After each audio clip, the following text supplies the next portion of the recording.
One of those late spring days that you really yearn for. The big town in fine fettle this afternoon. Good day for baseball, a great day for a concert after the game. The Mets will be playing the Padres at Citi Field. Get hits or die trying. At Citi Field in New York, Pix 11 Sports presents New York Mets baseball. Today the Mets play the San Diego Padres. And a pleasant good afternoon, everybody, and welcome to Citi Field. Gary Cohen, Ron Darling with you today as the Mets play the middle game of their series against the Padres. Last night it was old-timers night at Citi Field. Not literally, but Bartolo Colon pitched a great game, and Bobby Abreu had a big night. You know, he had hits every which way but loose. That was an 0-2 swing from Abreu. He was on everything all night long. And in talking to Terry Collins, what I found really interesting is that Bobby Abreu really embodies all that they preach, and that is with men on base, trying to use the big part of the field. He got that ground ball. That probably was the most impressive to all the young hitters on the bench. A guy at 40-plus can still rock it out there in the field. First four-hit game for Abreu since 2011, and in a game where the winning pitcher was 41 years old. And Abreu was 40 with a four-hit game.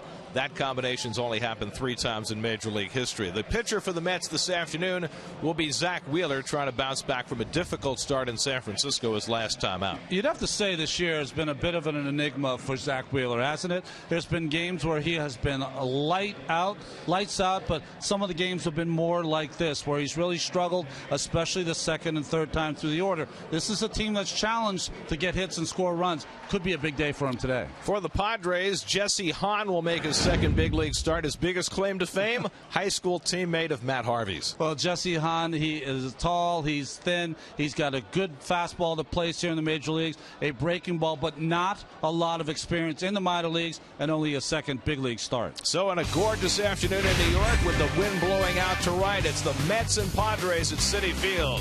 All the action coming your way this afternoon right here on Pix 11.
Everyday credit card by your Tri-Honda dealer. Hurry into your local Tri-Honda dealer for great deals on the 2014 models.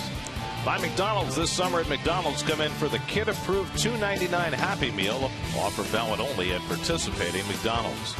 By Nissan. Choose Nissan today for great offers on their most exciting lineup ever. Shop ChooseNissan.com.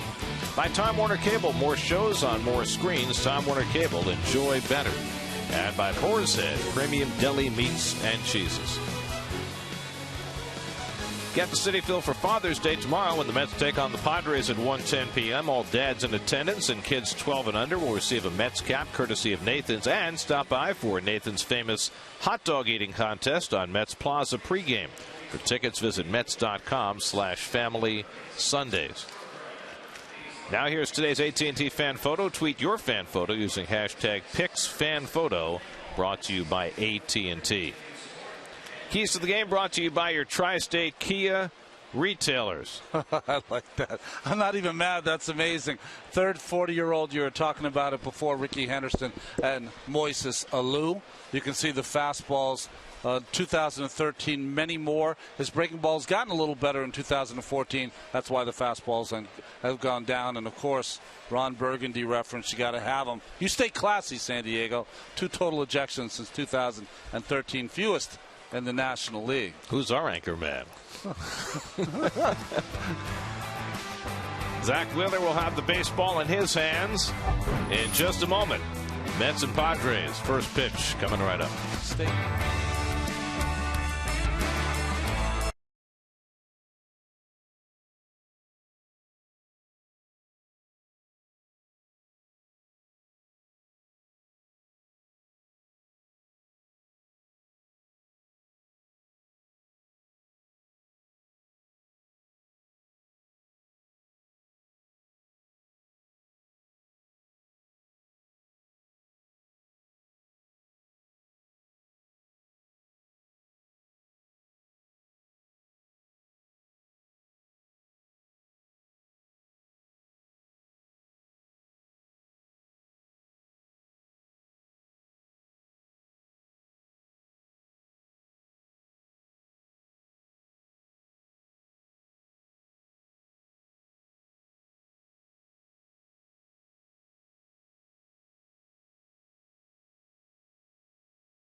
Let's go places. Yasmani Grandal gets a start behind the plate. Cameron Maybin in center field. Those are the changes for San Diego from last night when they were held to 2 runs and 5 hits. That's been about the norm for the Padres. On the road, they are averaging less than 3 runs per game this year. .212 batting average, 2.9 runs per game away from Petco Park.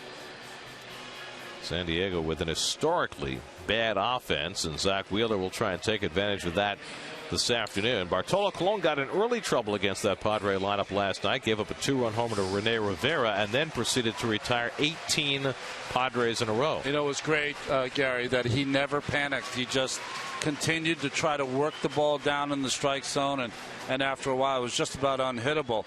Zach Wheeler is going to try to change a little trend here. His last 7 starts at Citi Field, he's 0-4 with 3 no decisions, and it's always great when you have the players out there with the 2 little ones at third base. They're all pointing up to where their families are, and David taking a picture with them.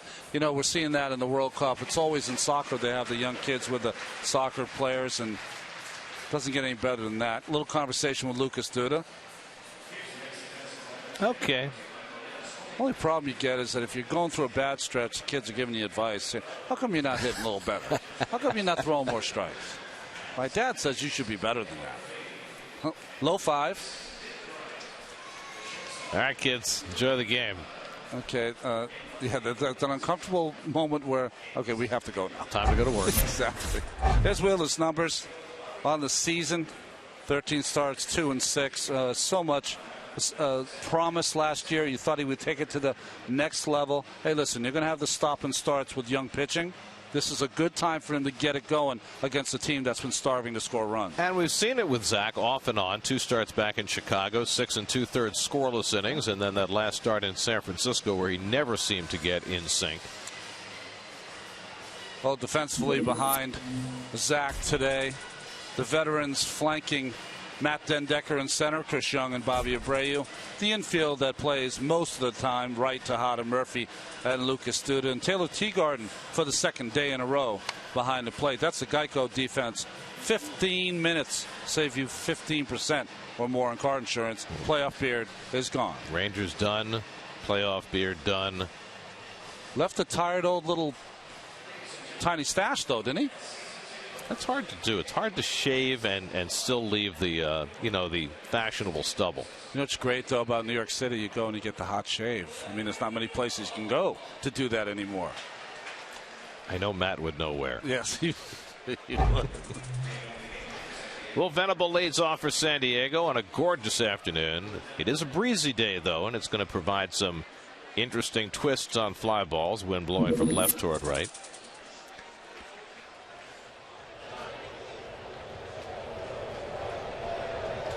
Oh, look at this angle. We're bringing you right up to the plate, folks. Grab a bat.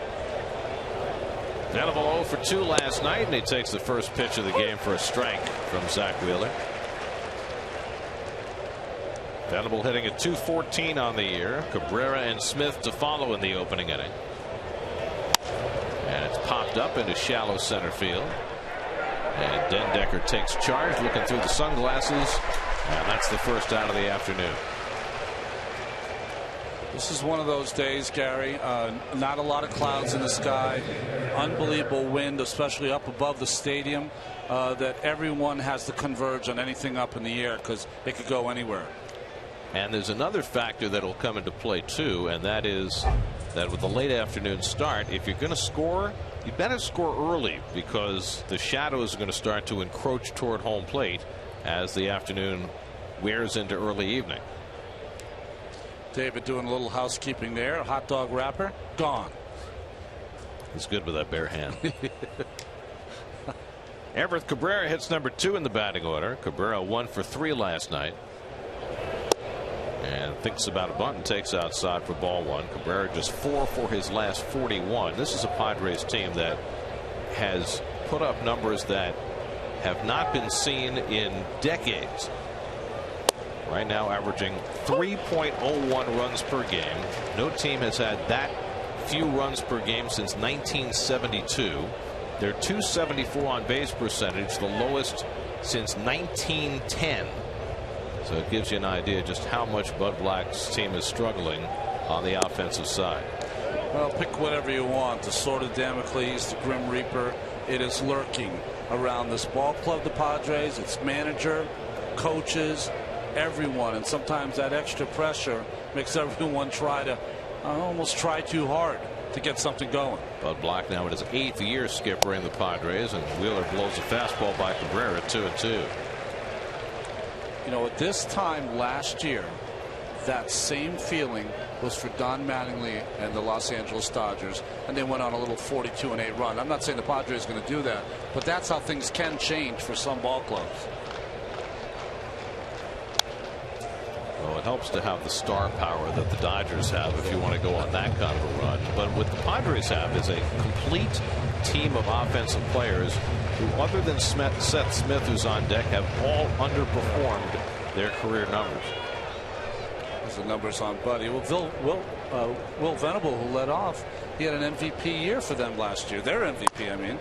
Bouncing ball for Murphy to handle. And quickly Wheeler has 2 out of the first.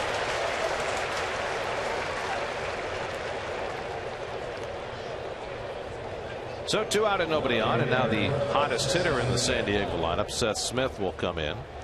Smith 0 for 3 last night, but top 10 in the National League in both on base percentage and slugging percentage. He's basically been the lone light in this San Diego batting order. He had 4 or 5 pitches early against Cologne to hit and missed them. Flew out a couple of times. And by the time he came up the third time, Cologne had locked it in.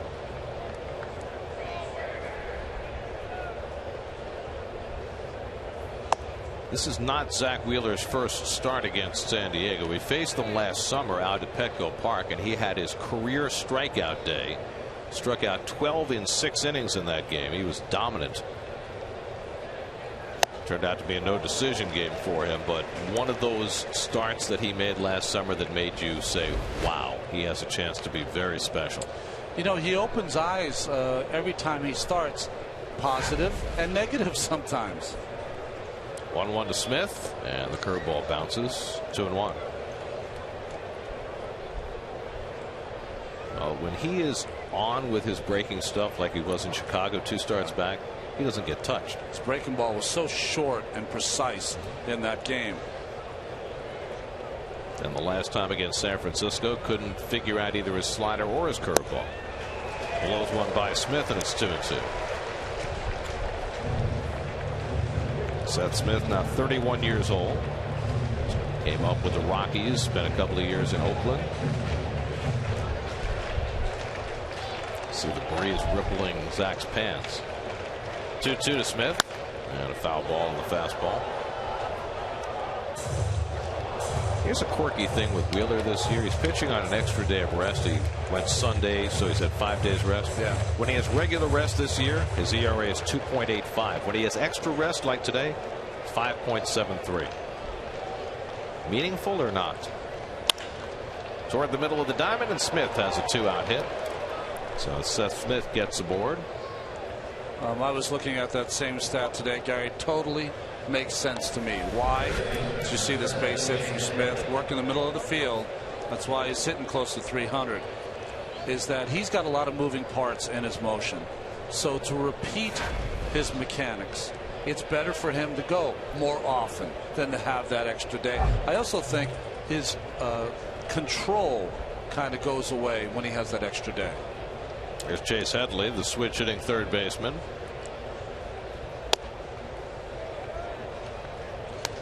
When you say has a lot of moving parts, what exactly does that mean? Bartolo Colon, maybe 3 things to his mechanics. Step back, raises his arms, lets the ball go. With Zach, now he's in the stretch, it's a little harder to see. But there's a over the head, there's a leg coming up, there's a wrap of the ball, there's a separation of the glove and arm, and then finally the long stride and delivering the ball to the plate. That's a half dozen. So the more moving parts you have, the harder it is to make sure that they're all on time when you have that extra day. Behind 2-0 on Headley, and he misses with that one. 3-0. Now, for a young pitcher like Wheeler, if he's going to have 5 days between starts, would he be better off throwing a couple of bullpen sessions to keep his mechanics sharp? Yeah, I would. I would throw 2 days in a row. So you said he threw Sunday. Monday was an off day. I would have thrown Tuesday and Wednesday and taken Thursday and Friday off for this start here on Saturday. Different strokes, though, in every organization. You don't know how they want to go. Behind on Headley, 3-1, and that one's fouled off Teagarden. It used to be, Gary, the pitching coach really told you, dictated when you threw on the mound, and that. Nowadays, I think the pitcher does a lot more of dictating when he wants to throw. Well, certainly most famously, those great Atlanta Braves staffs of the 90s and 2000s under Leo Mazzoni, they always made 2 bullpen outings between starts. But more importantly, it wasn't that they had 2 bullpen starts. They spent more of their time throwing off a slope than more other pitchers. That's the key. Smith will run 3-2 to Headley, and that's ball 4, and the Padres have 2 men on. You hear guys all the time, well, I did my flat ground work today. Well, what does that mean? I mean, you make your living throwing off a slope. You should throw off a slope as much as you can.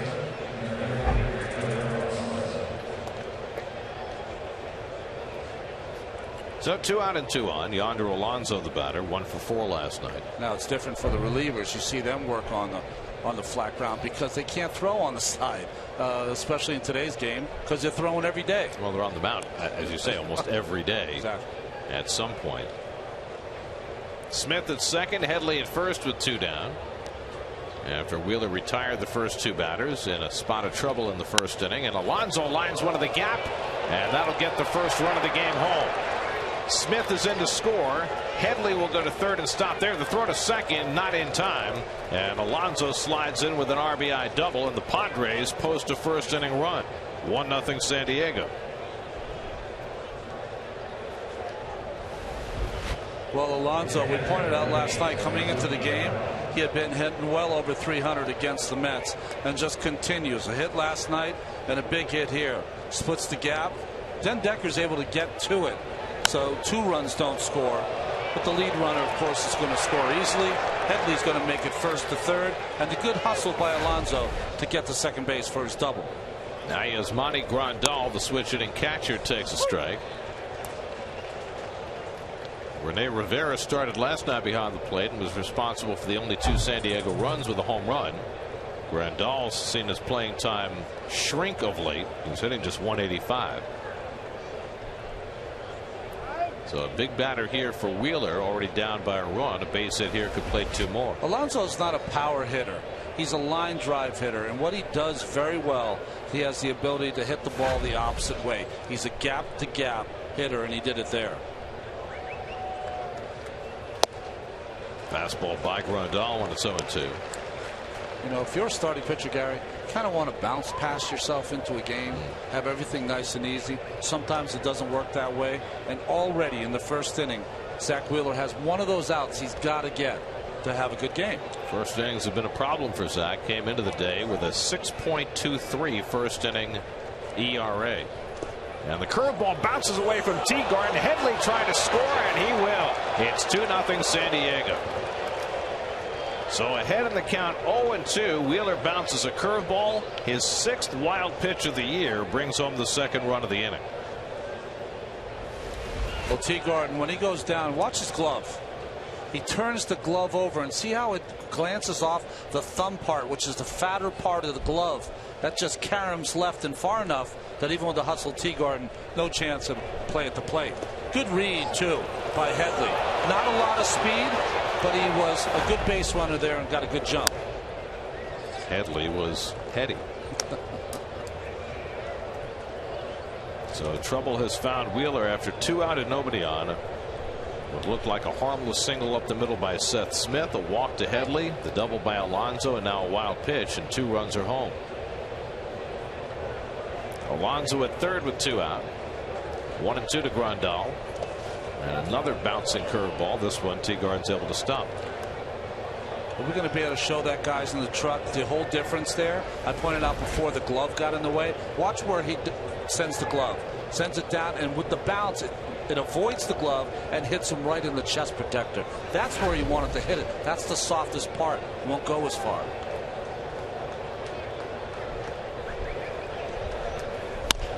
Over the mound, Tejada to his left. And throws out Grandal to end the inning. But a damaging first inning for Zach Wheeler as the Padres played a pair. That's come to bat in the bottom of the first, down 2-0.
Brewers is pretty much the same lineup as last night, other than Lucas Duda and Chris Young swapping spots in the batting order after Duda had a good night at the plate last night. And the Mets will go up against 24-year-old Jesse Hahn, making his second big league start. Well, you were saying that he was a teammate of Matt Harvey with the Fitch High School Falcons. Only one start. He was brought up on June 3rd to make a spot start, sent back the next day, and now brought up here again to make the start here on Saturday. Defensively behind Mr. Hahn this afternoon. Not a lot of speed, but Cameron Maybin gives them more speed than they had last night in center field. Smith and Venable, a more natural right fielder. Headley, Cabrera, Amarista, and Alonso. Amarista can play anywhere on the diamond. And Yasmani Grandal gets the job catching today after Rene Rivera with the big 2-run home run for them last night. Their only offense. Defense was brought to you by Geico, Gary. Remember, 15% minutes, savings. You know, you got it. You got it. Saw someone with a Darling jersey walking there on the Shea Bridge. You see that? No, very rare. Number 12. Very rare. It takes someone very secure to wear a Darling shirt around. Ruben Tejada leads off for New York. Ruben 2 hits last night, including a double, hitting .321 over his last 16 games. And Jesse Hahn's first pitch in for a strike. Hahn made one start 11 days ago against the Pirates, went 3 2/3 innings, gave up 4 runs and 6 hits, and took a loss. Went back to Double-A, made a start down there 5 days ago, and now he's right back. Right up the middle, over comes Cabrera to try and barehand, but that ball was spinning too much, and he couldn't make the connection. That ball fooled Cabrera right off the bat, and he never was able to make the adjustment. This is just a bad choice by, I believe, a good shortstop. Why he would try to barehand this ball with Tejada running makes no sense to me. 2 hands down, the little flip to first base would have made that play. He made an easy play into a tough play. I'll tell you what happened there, Ronnie, and it happens all the time. I know what you're going to say. He thought Tejada was a fast guy. Well. Every team the Mets play, they play Tejada like he's a fast guy, but he's not. Ruben gets credit for a base hit, and here's Murphy, 1 for 3 last night, and Daniel fouls off the first pitch fastball. Who's Hot is brought to you by JetBlue. You above all. Murphy and Paul Goldschmidt have been wrestling for that National League hits lead. Murph 1 behind starting the day. He's on pace for right around 200 hits this year. Well, McCutchen really turned it up since Polanco came up, but Polanco had a decent night last night. Yeah, he did okay. 4th game in the big leagues. Murphy hits it out to center. Maybin is right there. And that's the first out. Yeah, Polanco in his 4th big league game had 5 hits and then hit the 2-run homer in the 13th to win it for Pittsburgh. Boy, fastball right there. Murph, disgusting.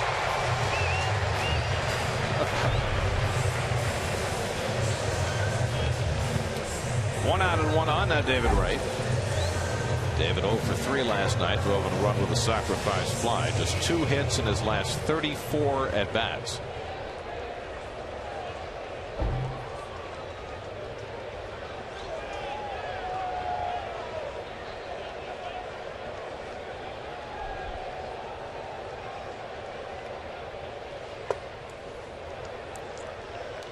To David with Bobby Abreu on deck.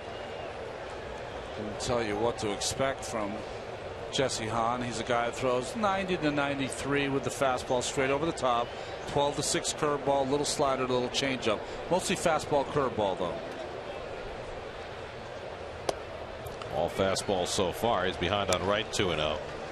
Hahn went, as Ronnie mentioned, to Fitch High School in Groton, Connecticut, alongside Matt Harvey. He went on to Virginia Tech when Matt went to North Carolina, and he was drafted in the 6th round by Tampa Bay in 2010. Tampa Bay traded him last winter to San Diego. There are some high school photos for the two. Wow. Gee. 0.17 ERA. That's pretty good. How about those poor schools around Fitch getting beat up by Harvey and Hahn? Not fair.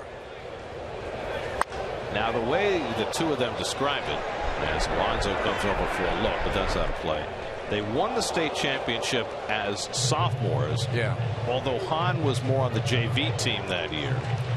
Their junior and senior years, they had no hitting. And even though they had the two of them obviously pitching extraordinarily well, they did not win their state championship. Shocking to me when pitchers blame the hitters. It's just shocking. Well, what Hahn said was that Matt was the best hitter on the team, which should surprise nobody.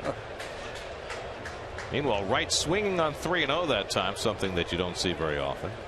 Just trying to get himself going. 3-1 with Tejada at first, and that's ball 4, and the Mets have 2 men on. So Hahn's given up an infield hit and a walk, and last night's hero, Bobby Abreu, will come up with 2 men on.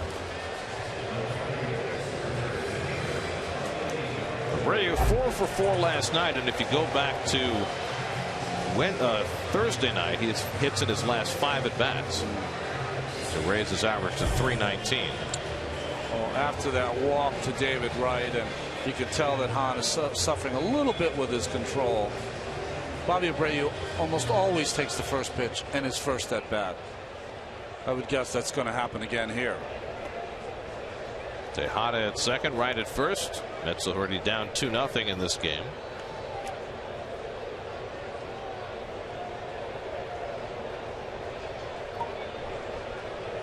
Abreu starting for the 4th straight game. He's been the Mets' best hitter of late. Hit cleanup for the first time last night and back in that spot again. And he takes a strike from Hahn. Now, last night you had the 240-plus guys alone with the win. Abreu with 4 hits. It's happened 2 other times in Major League history, and one of those was also 2 Mets. 1999, Ricky Henderson had 4 hits. Oral Hershiser got a win in the same game at age 40-plus.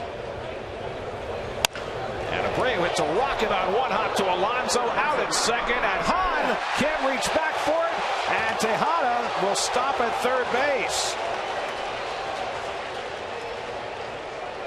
Well, it looked like it was going to be an inning-ending double play once Alonso made that great pickup, but Cabrera's throw sailed well wide of the pitcher Hahn covering at first. I thought for sure that Tejada was going to try and score, but he played at safety first. Well, Cabrera's not having a great inning. Just a fantastic play by Alonso. All you have to do is throw it at the bag. He throws it behind Hahn. Now, Tejada could have scored. You know why? Because if we follow this ball after it goes to the dugout, Jesse Hahn had no idea that it was still in play. First things first, Tejada thought it might have been a line drive caught, and then was thinking of scoring. That one you have to read by yourself. We didn't see the shot, but Jesse Hahn, who picked up the ball, never looked at Tejada. He had no idea where Tejada was. So 2 out, first and third for Lucas Duda. And Duda cracks one into right field. On comes Smith to Venable, and he makes the catch to end the inning. A sinking line drive, and Will Venable with a nice play. And the Mets, despite a couple of opportunities, unable to score in that first inning. Nice play by Venable to end it. It's 2-0 San Diego.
Unable to escape that first inning without a run. Watch this play.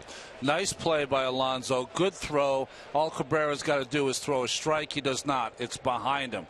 Not even close. David, right now, go, Tejada. You can score easily. And this throw behind Hahn. Now watch when Jesse Hahn goes to get the baseball. Ambriz is pointing. Watch the third base. He might score.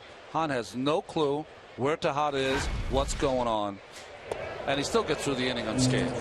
Now, in Tejada's defense, he had to freeze because it looked like Alonso might catch that ball on a line drive. It was not Tejada's fault. It would have been a dicey play. I mean, in retrospect, he would have scored because Hahn had no idea, but he didn't know that. Cameron Maybin leading off the second inning, and Wheeler falls behind him 2-0.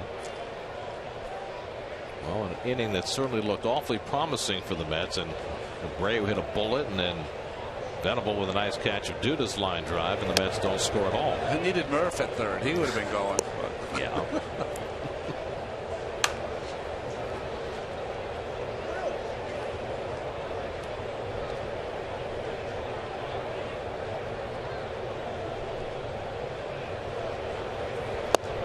There's a strike.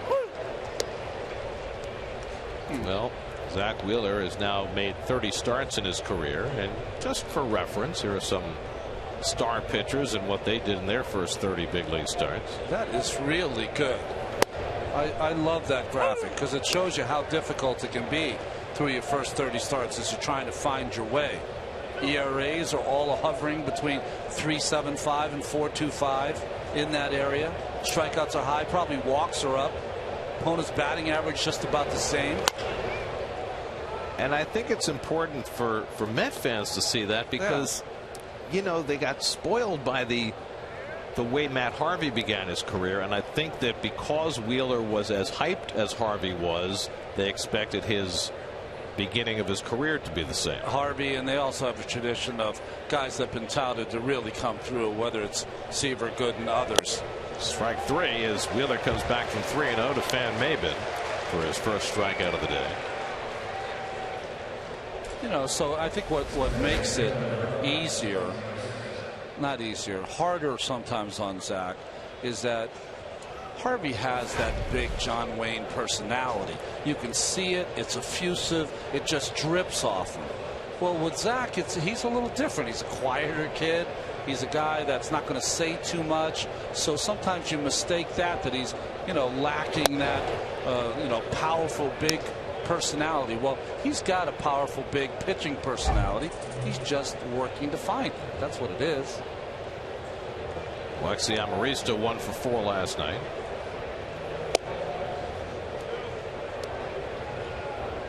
Zach again falls behind 2-0.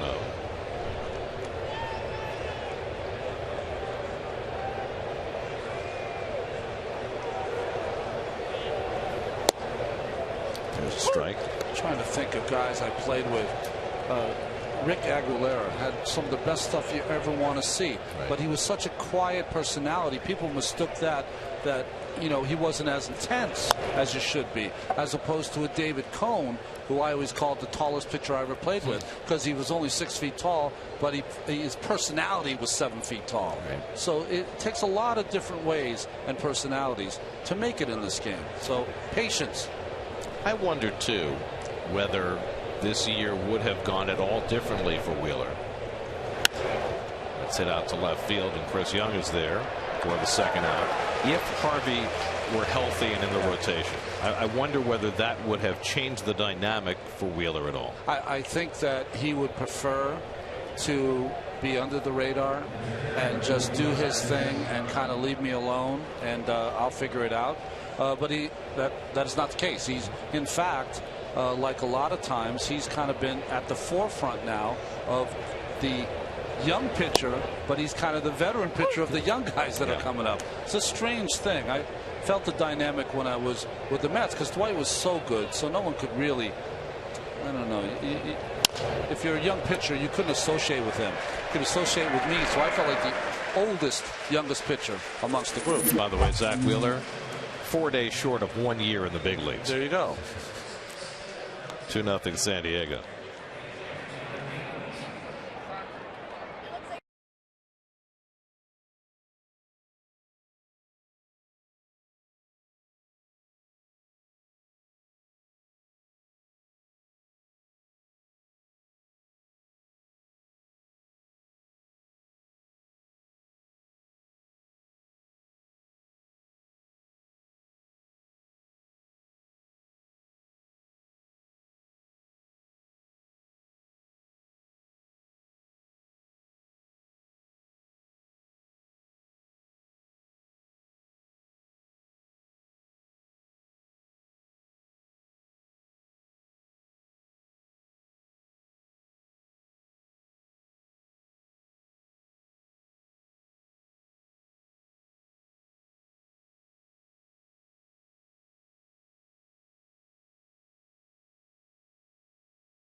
Photo of the day.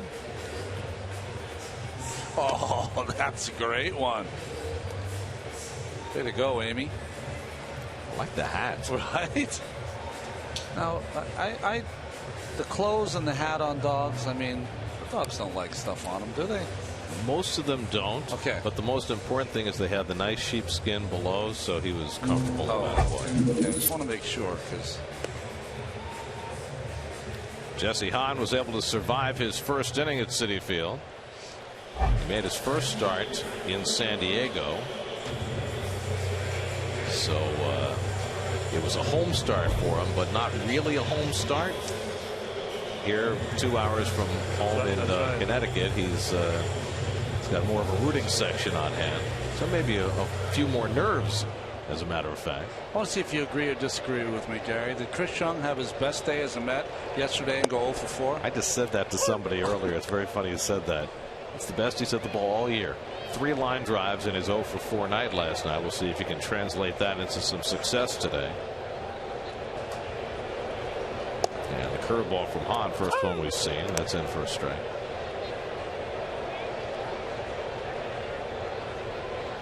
Chris Young is looking for his first extra base hit in June.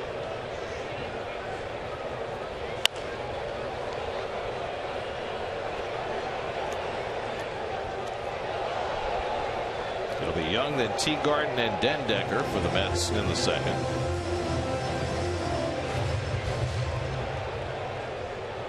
Jesse Hahn's never thrown a pitch at AAA.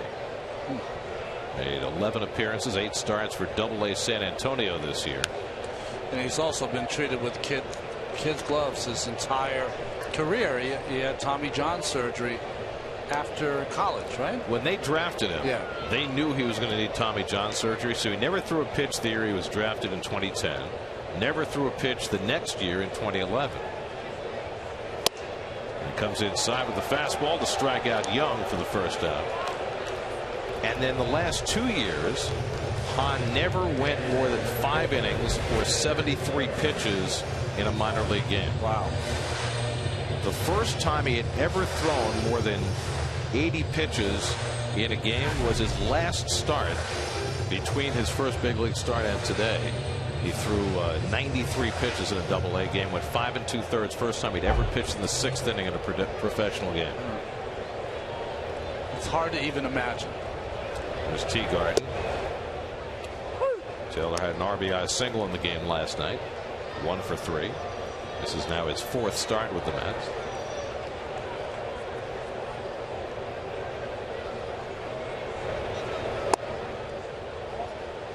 So if he makes it through 6 today and they send him out for the 7th, be a little shocked.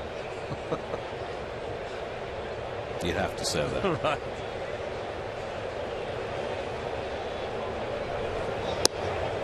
Curveball in for a strike. 1 and 2 to Teagarden.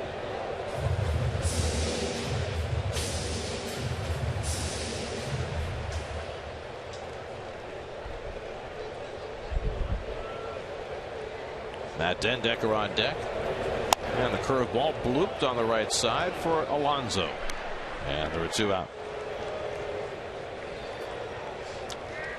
By the way, congratulations to Jimmy Rollins, who just passed Mike Schmidt and is now the Phillies all-time hits leader, 2,235. The record hit against the Cubs this afternoon at Citizens Bank Park. What a career he's had, huh? Got it off Edwin Jackson. So now he can be traded. Yeah, right, because they've been talking about that. He was going nowhere until he got that record. Here's Dendecker, 1 for 4 last night, and a fly ball double that fell in along the left field line. Well, the Phillies are going to have decisions to make. They've got all those older players, many of whom would be helpful to a contender. Got 6 weeks till the trading deadline to figure out what to do. See, they got into a big brouhaha last night. Roberto Hernandez, the pitcher for the Phillies, was thrown out after hitting a batter who had hit a home run. Castro had hit a home run in his first at bat. Right. Hernandez hit him in his second at bat, and the home plate umpire threw him out with no warning. Nothing. And Castro said, by the way, we're friends. We see each other every day in the offseason in Dominican. There's no way that he was thrown out. It's when you give the umpires, they have no business having free reign like that. Now, if there's something like Tampa Bay and Boston had, where they have a history of it, and you go into a series looking for it, I totally understand. But out of nowhere, can't make that decision. That was the crew that was just here for the last series that was on that game. And a little floater out to Alonso, and Dendecker's retired to end the inning. So Jesse Hahn has himself a 1-2-3 second. 2 in the books at Citi Field, 2-0 Padres.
Talking about his mechanics and trying to keep them sharp between starts. You know why I love watching his mechanics? Because they're very similar to mine when I first started.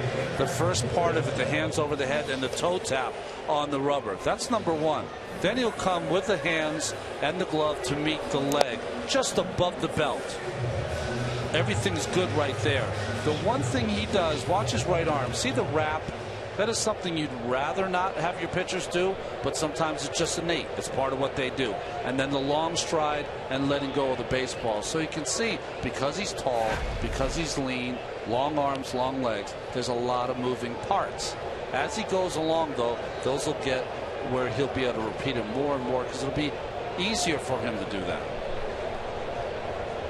Second time around the batting order, Will Venable leads off for San Diego and takes a curveball at his feet. Now, we've got a lot of kids watching on an afternoon game. You're teaching a kid to be a pitcher. You talked about the wrap. Would you discourage a young pitcher from throwing the ball that way? I would discourage. When I came to the major leagues, I wrapped the baseball. I had not had a lot of training as a pitcher. I didn't really start until I was in college.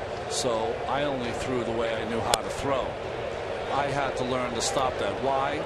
And it doesn't seem to bother Zach. It was hurting my shoulder.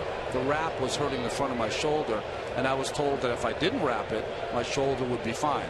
So that's why I went to not wrapping it, going more into, catcher's mode. Straight back, kind of like Harvey does now, straight back and right to my ear. Now watch the wrap as he'll go back there. I mean, he's under it, wrap it behind him, and then he's got to kind of work it all the way back to be on top of the baseball. Venable drives one deep down the right field line, but foul on the Pepsi porch, but not by much. So I had to learn not to do it. If I were teaching a young kid out there to pitch, I would start them backwards. I would start them in the stretch first, because you eliminate one of the moving parts. Well, that was only foul, but I thought it was more foul than that. That was about 4 or 5 feet, right? I would start him from the stretch, and I would discourage the wrap if I could. But sometimes you can't. That's how they throw. Well, I'm trying to figure out why you would learn that way in the first place. Here's a 3-2 to Venable, and it's grounded past Wheeler, but Murphy's right there. And that's the first out. Is it a feeling that if you wrap it, you can somehow release it harder? If you wrap it, you feel like you can throw harder. That's part of it. You know what the wrap is for a pitcher? It's the hitch for a batter. It's the same deal. All right, so if you eliminate a hitch, it's going to be much easier to get the head of the bat to the ball. If you eliminate the wrap, it's going to be much easier to bring the ball up in the same position every single time. Rick Sutcliffe did okay with a wrap. But he had the most incredibly slow motion. It's almost like he was a little bit like the Karate Kid up out there, just holding his leg up so long. And he also was 6'7", 250 pounds, and could take that punishment of wrapping it on his shoulder. It's a lot of wax on, wax off. There you go.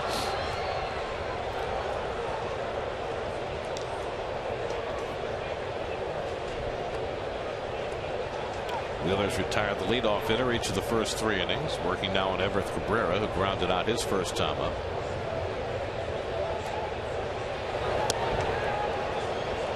Let's check in with Steve Gelb. Steve?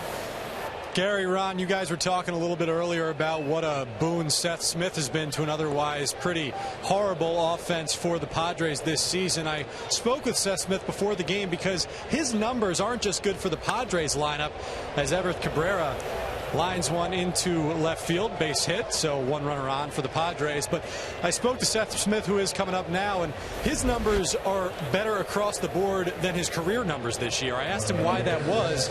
He said he made a distinct change in spring training to his batting stance. He went from really crouched down low to standing up straight, and it accomplished a number of things. First thing, he saw high fastballs a little bit better. Second of all, he got better leverage. But the third thing, and this is what's most interesting, is Seth Smith told me that when he was crouching, there was a lot of pressure on his thighs, and so he couldn't get a lot of swings in. It would be a little bit painful to get swings in to practice. Now, by standing up straight, he's getting a lot more swings in before the games, and he feels that that added practice, those added swings, have added to his performance. It's almost like he came out from under center and went into the shotgun. That's right. Very good, Gary. I think what happens, and I'm sure Seth Smith knows this better than anyone, when he stood up a little, he took some of the tension out of his body and swing. Right. You know, free and easy, let it fly. Smith bounced a base hit up the middle his first time up and scored a run. Cabrera always a threat to go. 12 stolen bases. All that being said, guys, as much as it is free and easy now, it was not free and easy to start with. And Bud Black actually told me before the game it's one of the things that's impressed him most about Smith is his stick-to-itiveness, because he knew having to change a stance like that, it was not going to come easy. And it really didn't come fully until May, when the guy absolutely was on fire. And finally, his stick-to-itiveness paid off.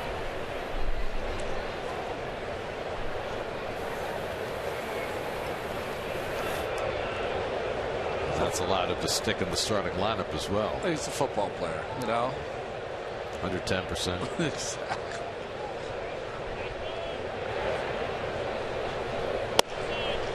Well, Wheeler behind again, 2-0 to Seth Smith, with Chase Headley waiting on deck.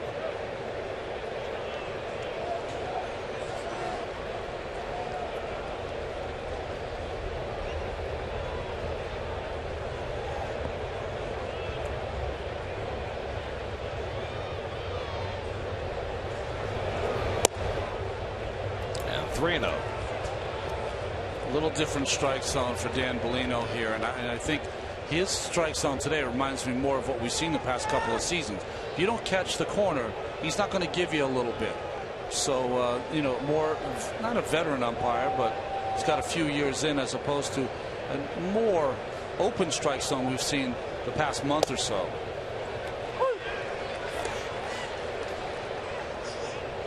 Used to be a time that you would make sure you would look. Okay, I'm starting on Saturday. Who's the umpire behind the plate? Oh, no way. You'd be either bummed or happy, depending on who was behind there, because you knew exactly if their strike zone fit yours well.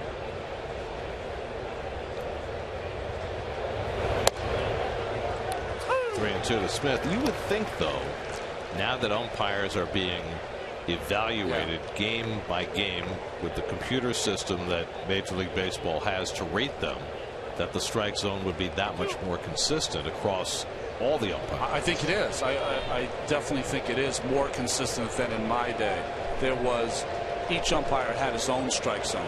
Cabrera runs, Smith strikes out, and Cabrera steals the base. A very awkward swing on the 3-2 pitch by Seth Smith, and he's down as Cabrera steals his 13th base of the year. It took a 3-0 pitch down the middle, all right. 3-1 pitch inside, all right. Now, he foul tipped that ball. Now Cabrera's still standing at second base. That's a foul ball. Well, why wouldn't Smith stay in there? Was that the last pitch or the pitch before? It was the last pitch. That was. Was that? I mean, that was a foul ball, wasn't it? Yes, it was. That was very odd. Now Chase Headley, the batter, so we got to go back and look at that again. Did Smith just willingly go down? I mean, this is a 3-2 pitch. Fastball, Cabrera running, and he fouls it off. Absolutely fouled it off. But Smith sat down. I don't understand. Now that is not stick-to-itiveness. If you foul the ball, you want to stay in the box. I've never seen that before. None of the other umpires said anything. Smith didn't say anything.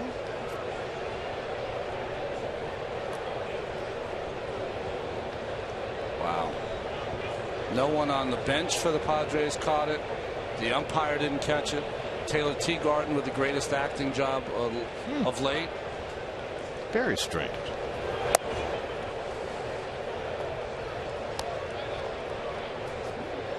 Maybe our eyes are betraying us. I mean, one more time.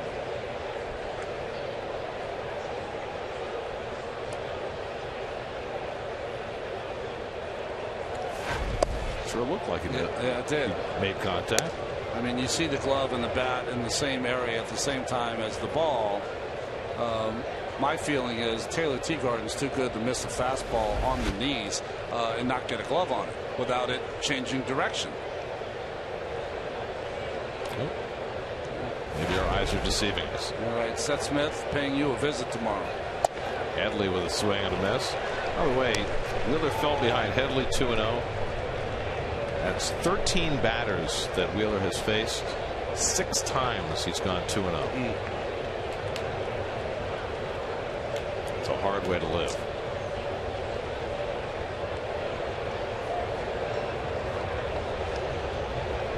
Cabrera at second and 2 out. And now he's behind 3-1.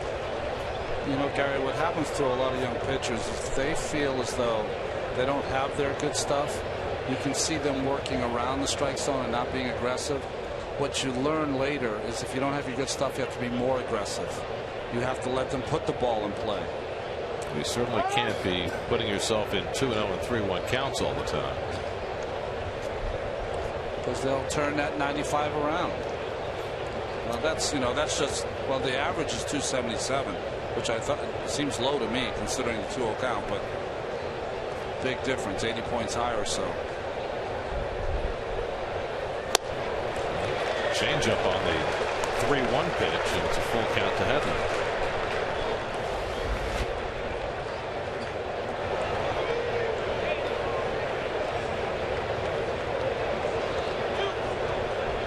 Headley walked on a 3-2 pitch his first time up. The only walk Wheeler's given up this afternoon.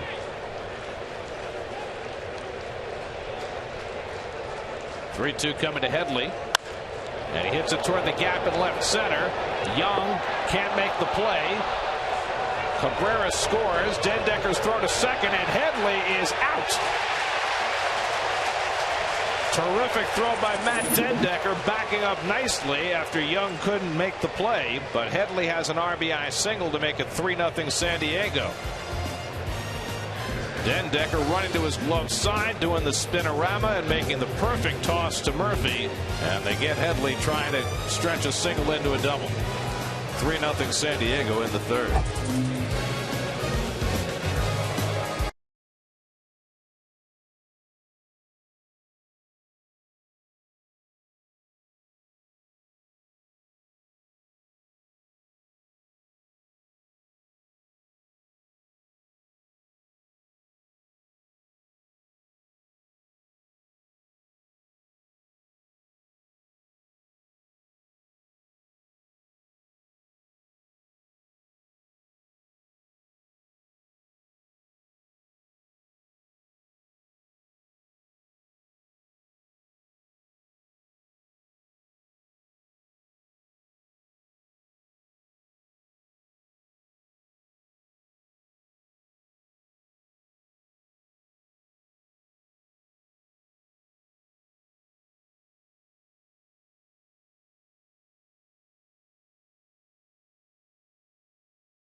Go places.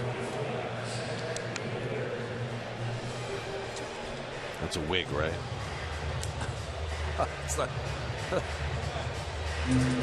It's funny, like when the folks come to the park and, you know, like, okay, do I have the red stuff on my cheeks? There's the more natural gear. Yeah, you the kid. Bring your cap, bring your glove. But, you know, do I have the red stuff on my cheeks? Does it look good? Okay. Oh, the yellow wig. Bring the yellow wig. Zach Wheeler leads off in the home third and takes a strike. Well, he probably accomplished exactly what his goal was today. That's right. Right? And we made that happen for him. Wheeler hits it off the end of the bat, and it's hit pretty well out to center field for Maybin. And he runs it down for a long first out. Wheeler's got some ability. I mean, he's a tremendous athlete. I don't know if we mentioned that he's just a heck of a basketball player, too. But, you know, that swing right there, DeGrom's swing, the young pitchers are good athletes also, and that's fun to see. This is the National League game. May it ever be thus. It does play. Here's Ruben Tejada, had an infield hit his first time up. And Jesse Hahn, after a bit of a shaky start, has now retired 6 in a row.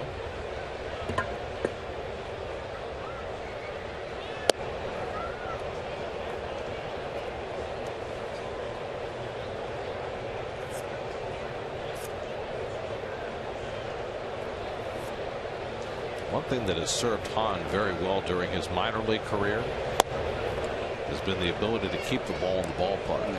159 career innings in the minor leagues, 2 home runs. Yeah, he keeps the ball down. He's we haven't seen many pitches above the waist so far from Mr. Hahn. Now, that doesn't necessarily guarantee major league success. First start against the Pirates, 3 2/3 innings, 2 home runs. Remember the saga of Eddie Coons. That's right. A guy who had never allowed a home run ever. High school, college, minor leagues. Do you remember when he gave up that bomb? Yep. He was just in shock on the mound. So were we. I wasn't in shock. Well, we had just been touting the fact that he had never given up a home run. And he lasted 4 appearances in the major leagues. I think he last pitched in the minors 2012. I think he's out of baseball now. That's #1 draft pick. You know, it's amazing. No one could have had more success than he did as a closer. Which Oregon team was he with? Oregon State. Oregon State. They won the College World Series. And they were in it, what, a couple times? Or might have won it twice in a row, or whatever. Darwin Barney. Yeah, exactly. 3-2 to Tejada. Line caught. Headley snags it. 2 out.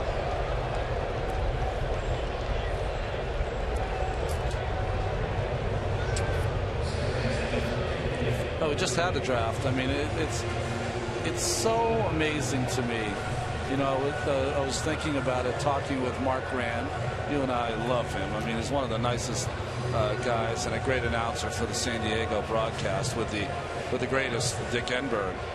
But he and I were drafted in the same year. He was a number 10 pick. I was a number 9 pick. Back to back. Back to back. And here we are getting to spend time with each other. But you just never know who's going to make it and who's not going to. Murphy grounds out the first pitch he sees. Hahn's now retired 8 straight after 3-0 San Diego.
Do anything, do everything, do AC. Final game of the series tomorrow afternoon right here on Pix 11. Then the Mets go to St. Louis and Miami on their upcoming road trip. 3 with the Cardinals, 4 with the Marlins. There's Mark Grant, Dick Enberg in the foreground, of course. Any great sporting event, Dick's been there. He's a legend. You know, I was thinking of Dick, talking with him in the or next door here. I was talking with him in the food room we have here, and I was asking him because I remember the call the last time they had the U.S. Open golf tournament at Pinehurst #2, which they are again this year, was in 1999 when Payne Stewart won with that great putt, and he passed away a few months later. And I asked Dick if he had the call, and he said yes, he had the call that when he made the 15-foot putt to win the U.S. Open. So he's been everywhere and done it.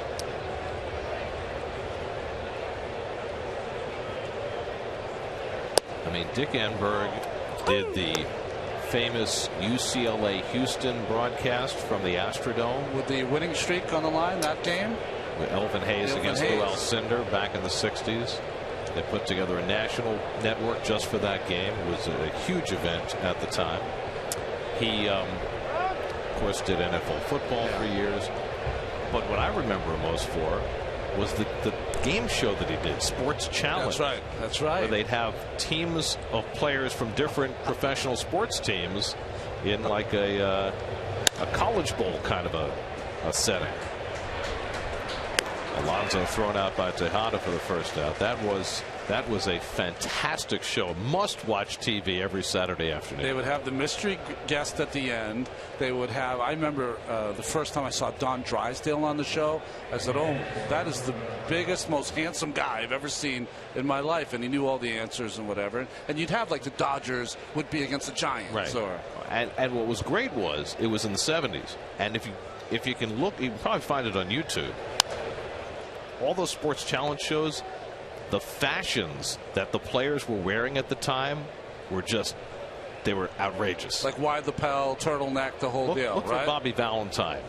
He was a contestant on one of those shows. I was just thinking about Keith here occasionally. That same look, the black leather jacket. I mean, it was all over the place. Long hair, the stripes with the checks, and the whole thing. Yeah. It was a different era, sartorially. Yeah. Hit hard and under the glove of right. And Grandal is aboard. And David playing that off to the side, and it just skipped right by. It's a base hit for Grandal. I don't think he had time to get in front of that one. It was hit so hard. That's one of those where you've just got to pick it. You anticipate where the ball's going to be. Now remember, we're not even taking into account. It starts in the shadows and then goes into the sunlight. I mean, even the pitcher Wheeler, he has no idea where the ball was hit. You know, we talk all the time about how hard it is for the hitter to hit with the ball coming out of sunshine into shadow, but it's got to be just as hard for the fielders. Absolutely. With the ball coming the other way. Cameron Maybin takes a slider for a strike. Maybin struck out his first time up. Cameron Maybin, 27 years old and in his 8th major league season, and it seems as though he's been hurt in every single one of them. Started out with the Tigers, traded to the Marlins. He had one good year with the Padres. They gave him a long-term contract. Last year he played 14 games. 14 between a wrist injury and a knee injury. This year he ruptured a biceps tendon in spring training, missed the first month of the season. And so it has gone. Wheeler ahead of him 0-2. And the curveball bounce foul. I was thinking for our younger viewers, if they're going to YouTube it, they go Dick Enberg Sports Challenge. Sports Challenge. Okay. Yeah. So check it out. You'll have the greatest laugh you've had in quite some time. He was on from 1971 to 1979, and they had great questions. Yeah. It was a sports trivia show, basically, and it was a lot of fun. Slowly hit. Tejada will go to second and get the force there on the slow Grandal. And that's the second out. Maybin now at first with 2 out. Good choice by Tejada.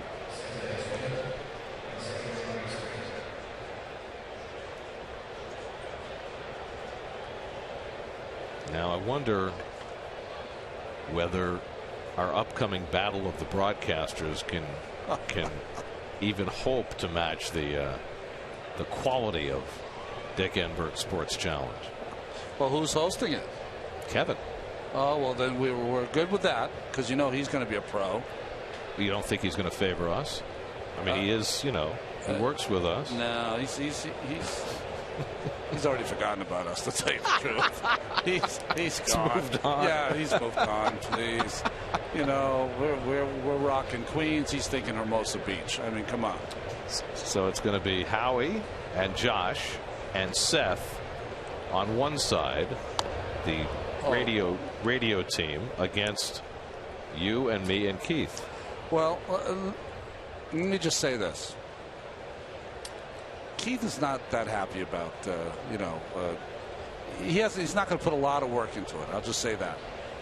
So there better be a lot of 1980s questions in there. He better be the answer. He better be the answer to a lot of the questions. Maurice to fly to left his first time up. So you've seen the movie Mean Girls, right? Yeah. Where Lindsay Lohan's and the mathletes, and they have the math challenge at the end, and it ends up in a tie, and each side has to choose the weakest player on the other team to be in the final? Yes. So you're saying they'll choose Keith? And not because he's a weak player, but because he just will have less interest than you think. It's the only time you'll see Lindsay Lohan in a polo shirt. 3-0 to Amarista. So what you're telling me is that Keith this weekend is not taking the time to bone up on his Mets trivia. In fact, I know that Kerry, our stage manager, is going to do it for me. I am bringing the Mets book with me on the road so that I can go through the records, postseason, all that stuff. Now, this is what Keith's doing. Oh, he's with his trainer, Rich, so there you go. I thought that was Ringo Starr. Oh. Very nice. Nice guns, Keith. Way to go. He's been working out. He has. He looks great. Looks like Popeye. He might be sporting a tattoo at some point. So now the pitcher, Hahn, looking for his first professional hit. 0 for 1 in his major league career, 0 for 3 in his minor league career. Now remember that he said that those Fitch High School teams didn't have much hitting, that Matt was the only good hitter. So we'll see whether Hahn was lying in the weeds. That's right. By the way, about this battle of the broadcasters, I just want to know that if Vegas is setting a line, they've got Howie on their side. They are huge favorites. Yes. I mean, Howie just... He's been a fan since 62, right? 63? I mean... Come on. I mean, you know, in the political debates how they try and set the bar as low as they can to lower expectations. That's what I'm trying to do right here. Okay. We have no expectation of winning. We are definitely the underdogs. Howie is the overwhelming favorite. Okay. You know, Jesse Hahn's up. I know that Don Hahn had 3 hits in a ball game, the 1973, right? In the Game 7 of the World Series. So he had 3 hits in that game. Did. So I'm working. I'm trying. Okay. I'm going to try to help you out. That's one game. I only have a few more of the postseason to go. You better help me, because I know Keith's not going to help at all. Here's the 1-2 from Wheeler, and the curveball just missed. 2-2. Now this is airing in July, right? We're taping it soon and airing in July. I'm dreading it, I have to tell you. I mean, it'll be a lot of fun, I'm sure. Do you think it'll be like old Jeopardy with the real tough questions, or new Jeopardy with the real easy questions? You mean the Art Fleming or the Alex Trebek Exactly. version? Don't know. On, it's a little bloop, shallow right, and that's going to fall for a base hit. Navin will score. Jesse Hahn with his first major league hit. It drives in a run, and the Padres lead 4-0.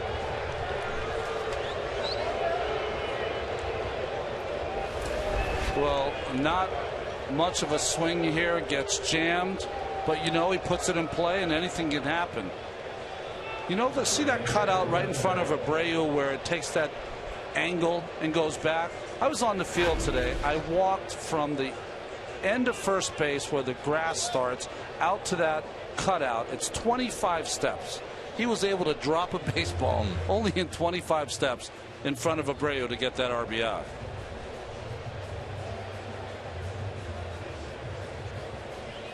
Well, things have not gone well for Zach Wheeler. 83 pitches deep in this game through 3 2/3. He was pulled after 3 2/3 with 86 pitches in his last start in San Francisco. You're facing a Padre team that has gone 13 straight games without scoring more than 4 runs, and they've already got 4 here in the 4th inning.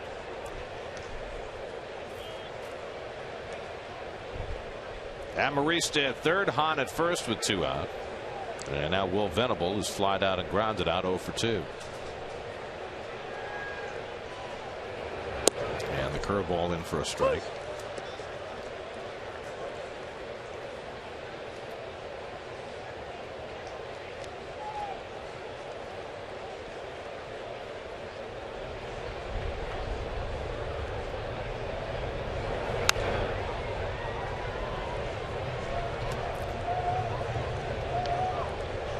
You know, we were talking earlier in the game about showing patience for young pitchers, but that's all well and good. But at the same time,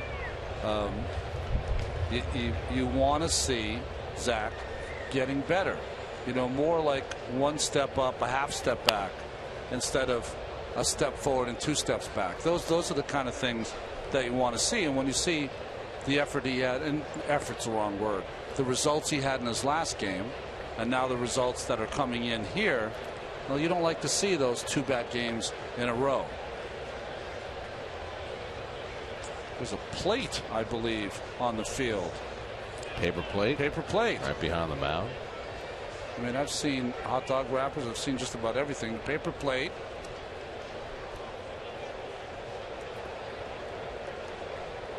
Well, there's Dick Enberger in his Sports Challenge days. Awesome. Love it. I love the yellow blazer.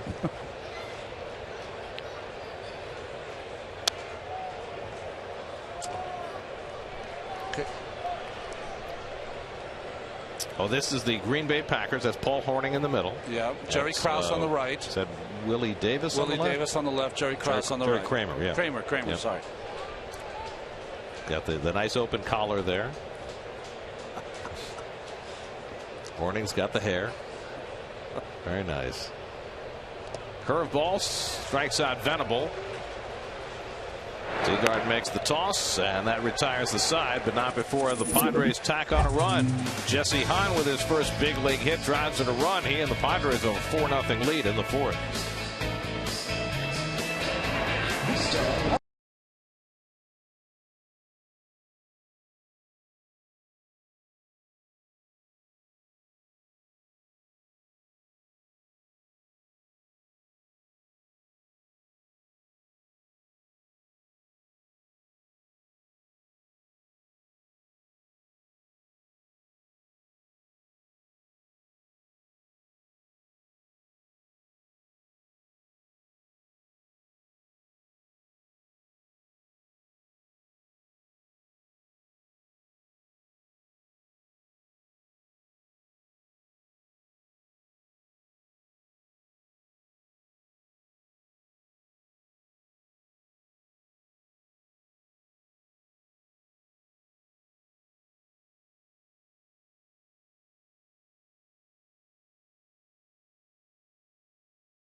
We go to the bottom of the 4th inning. The Mets now down 4-0.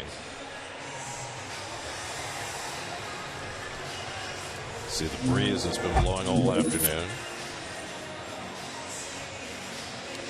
Delightful day out in the sunshine. Did you say we're doing a game from the Shea Bridge this year? I believe from right in front of the Shea Bridge. Oh, that's awesome. Because I know we've done it at the Pepsi Porch. That was cool. But we've done it. So let's do something different. And the Shea Bridge should be fun with the folks behind us. I believe July 29th is the date for our trip out into right center field. I don't think I've ever been out there, to tell you the truth. On the bridge? Really? Yeah. When I think about it, I have not. It's a nice view from there. It really is. It's a little lower than the Pepsi Porch, but so we'll got that nice little terrace right in front. So that terrace is where we're going to be sitting on, probably. Okay. So. Like right over the bullpens. Right over the Dunkin' Donuts and Y snack signs. Well, David Wright leads off, and he gets hit by a curveball, and he'll go to first base. Well, fans are booing, but Jesse Hahn certainly didn't intend to hit David with a curve. But you know, there's been a lot of stuff written about David being pitched in, so maybe that's what the fans are kind of seeing, but certainly not the case there. Just a rolling curveball that stays on the inside. David can't get out of the way and hits him right in the back of the hamstring. So the Mets have the leadoff man aboard. They'll try and make something of it with Bobby Abreu. Abreu came up with 2 men on in the first and hit a bullet down to first, and Alonso made a nice backhand pick on one hop, got a fielder's choice, could have had a double play but for a bad throw, and the Mets were turned aside in that inning.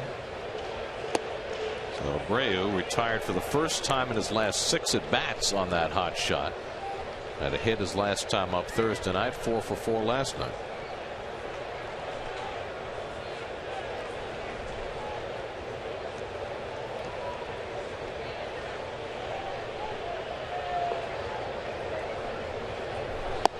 More on Bobby Abreu. Let's check in with Steve Gelb. Steve. Well, naturally, after his 4 for 4 night, Abreu was the talk of the clubhouse this morning, specifically from some of the younger players who have played with him in Las Vegas and with the big club this year. Matt Dendecker, Wilmer Flores raving about him today. Wilmer Flores was kind of shaking his head and laughing about what makes him so good still at this age. He says his recognition of pitches so early, his recognition of what the strike zone is, and his ability to get his pitch and drive it. He referenced specifically the first at-bat last night. First pitch of the first at-bat for Abreu, Cashner just blew it by him. He was way late on that pitch. Second pitch, fastball right inside. Abreu gets his hands in, drives it down the line for a double. And I asked Wilmer Flores, I said, what was it, the approach? Would you not have done the same thing? He said, no, I would have looked for that inside fastball as well. The difference is I would have probably hit it 4 times out of 10. Abreu goes 10 for 10 in my mind. Hahn's behind him 3-0. And he walks on 4 pitches. So Jesse Hahn maybe a little pumped up after getting his first big league hit. Hits a batter, issues a 4-pitch walk. The Padres have their bullpen going. Remember we told you about the kid gloves they've been using with Jesse Hahn after Tommy John surgery a few years ago. But they've already got the bullpen up behind him at 40 pitches. Wow. Tim Stauffer, who pitched last night, is up.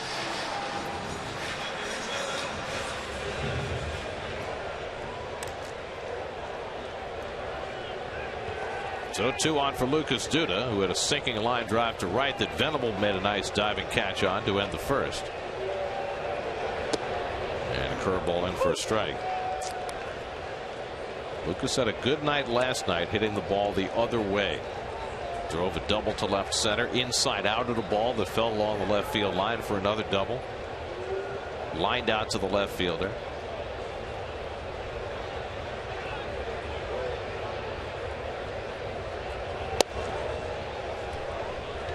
Ball and a strike to Lucas. The Padres have modified their shift against Duda this time. See the shortstop Cabrera playing to the left of the bag.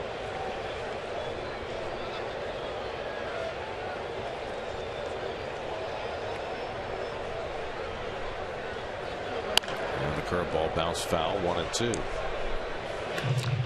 Celebrate our nation's independence at Citi Field Friday, July 4th with a post-game fireworks show presented by Citi following the Mets game against the Rangers at 7:10 p.m. For tickets, visit Mets.com/fireworks.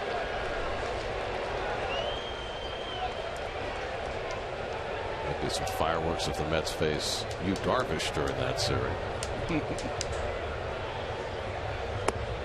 Good curveball by Hahn to strike out Duda for the first out of the inning. Second strikeout for Hahn.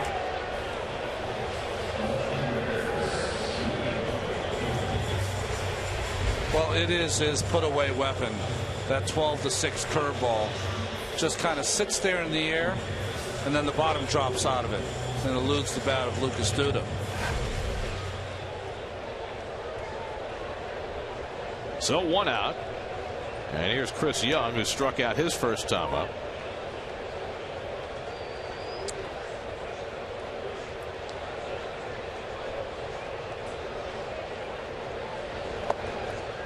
I mean, if I were a pitching coach and talking to a young pitcher here out there, you would say, listen, son, you're pitching in the sun. You're going through the shadows. It's back through the sun and then through the shadows again. This is the time. If there ever was a time to throw strikes, this is the one. Tough part of the afternoon to hit here at Citi Field. And it goes to the backstop, and that'll move the runners along.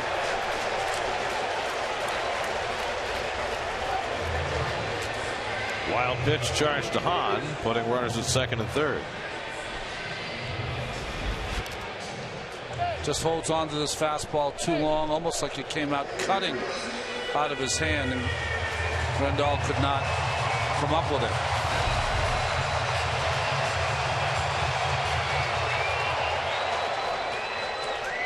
Mets have had only one hit this afternoon. That was a leadoff infield hit by Ruben Tejada back in the first. Now Young in a spot where a base hit could play to pair.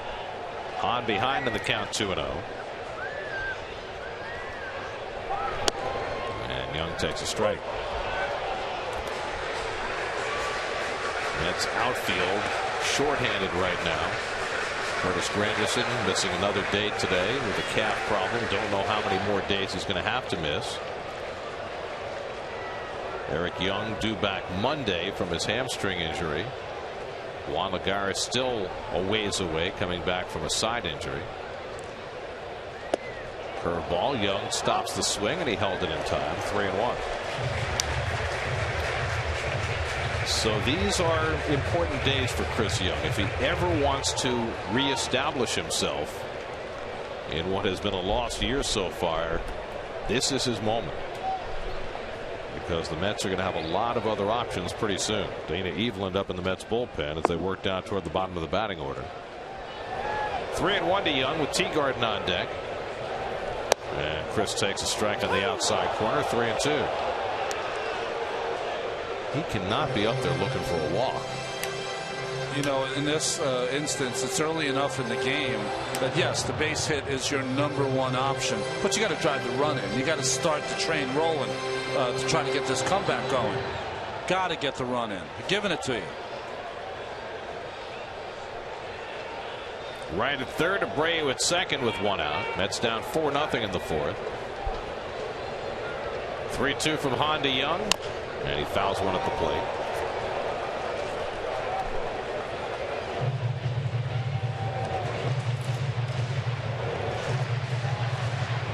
Kansas City Royals won their 6th in a row this afternoon.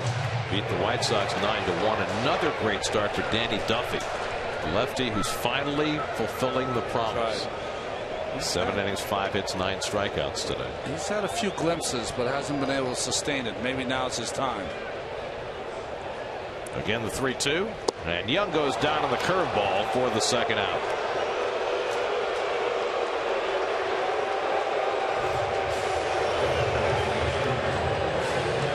This has become the de facto response to Chris Young, who falls below 200 on the year with this strikeout.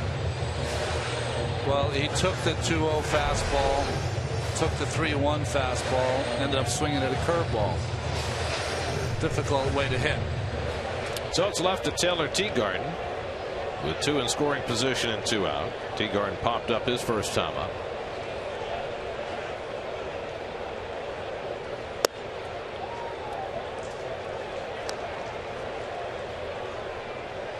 Taylor has had 2 hits as a Met.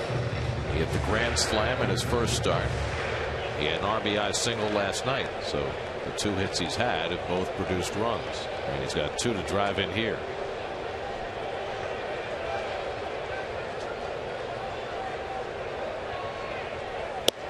And a fastball strike from Hahn, 1-1.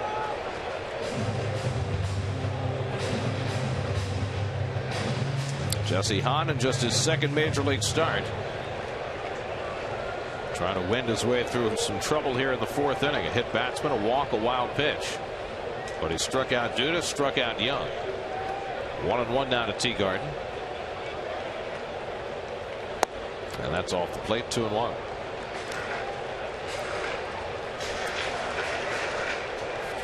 Matt Harvey and Jesse Hahn not only played baseball together at Fitch High School, they played hoops together. Really?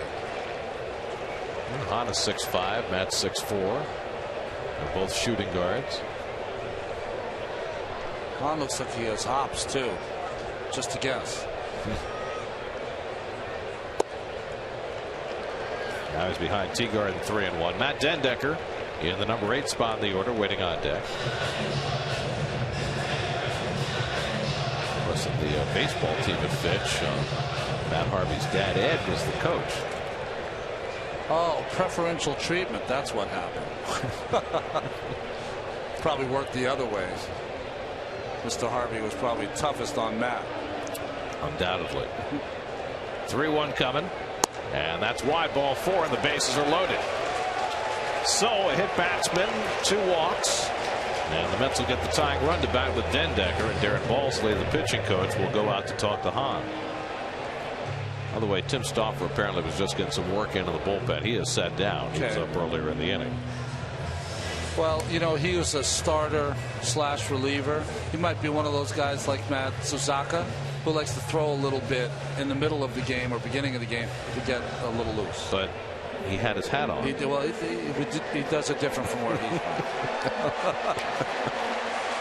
So here's a chance for Dendecker. He'll hit a very soft bloop to the first baseman his first time up. The bases loaded have been a problem for the Mets, but the kids that have come up from Vegas have seemed to be able to get through it. Whether it's Teagarden recently, Flores in Philadelphia, and maybe Dendecker can come through with a hit. Mets are 11 for 66 with the bases loaded, but 3 of those 11 hits have been grand slams. Bases loaded, 2 out. And Dendecker takes a curveball in the dirt. Remember, Ike Davis had a walk-off grand slam. That's right. Flores hit the one in Philly, and then Teagarden earlier on this homestand.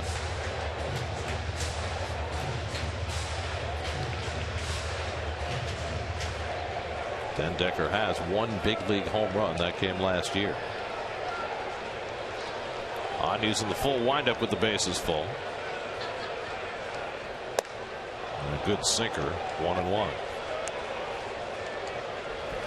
Good pitch there. Dendecker's strength is low and in. That ball ran enough away to elude him.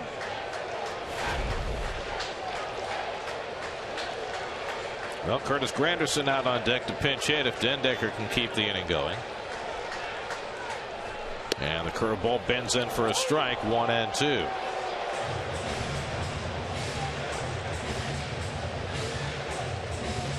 Hahn has made his own life difficult here in the 4th with a hit batsman, a wild pitch, couple of walks. This will be his 25th pitch of the inning. How about that? All that trouble with the bases loaded, but the most grand slams in the league. Not this time, though. Dendecker down on the curveball. 3 strikeouts in the inning for Hahn, and the Mets strand 3 after 4-0 Padres.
Celebrating teachers in your community.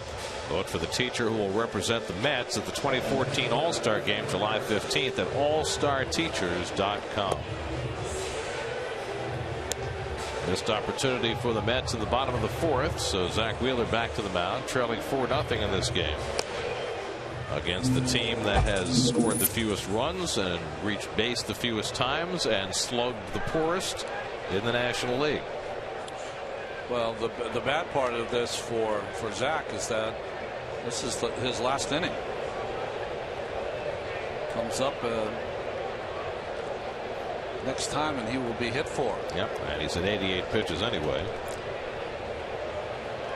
2, 3, and 4 in the San Diego batting order. Everett Cabrera singled, stole a base, scored a run in the third. Got to watch the bunt here. And a curveball in for a strike.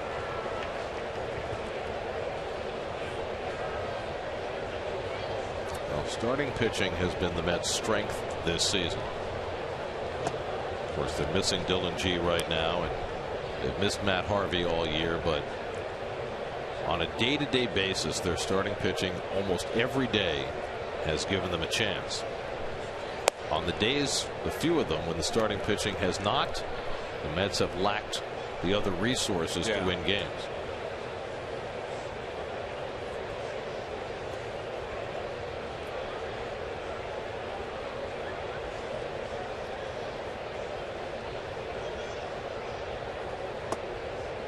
You know, there's going to have to be some thought put into it, though, Gary. If your strength and all of these guys pitch and develop and get better, and I'm talking about Wheeler, DeGrom, Montero, Harvey, you know what you got. Well, you don't know what you got because he's going to come off injury.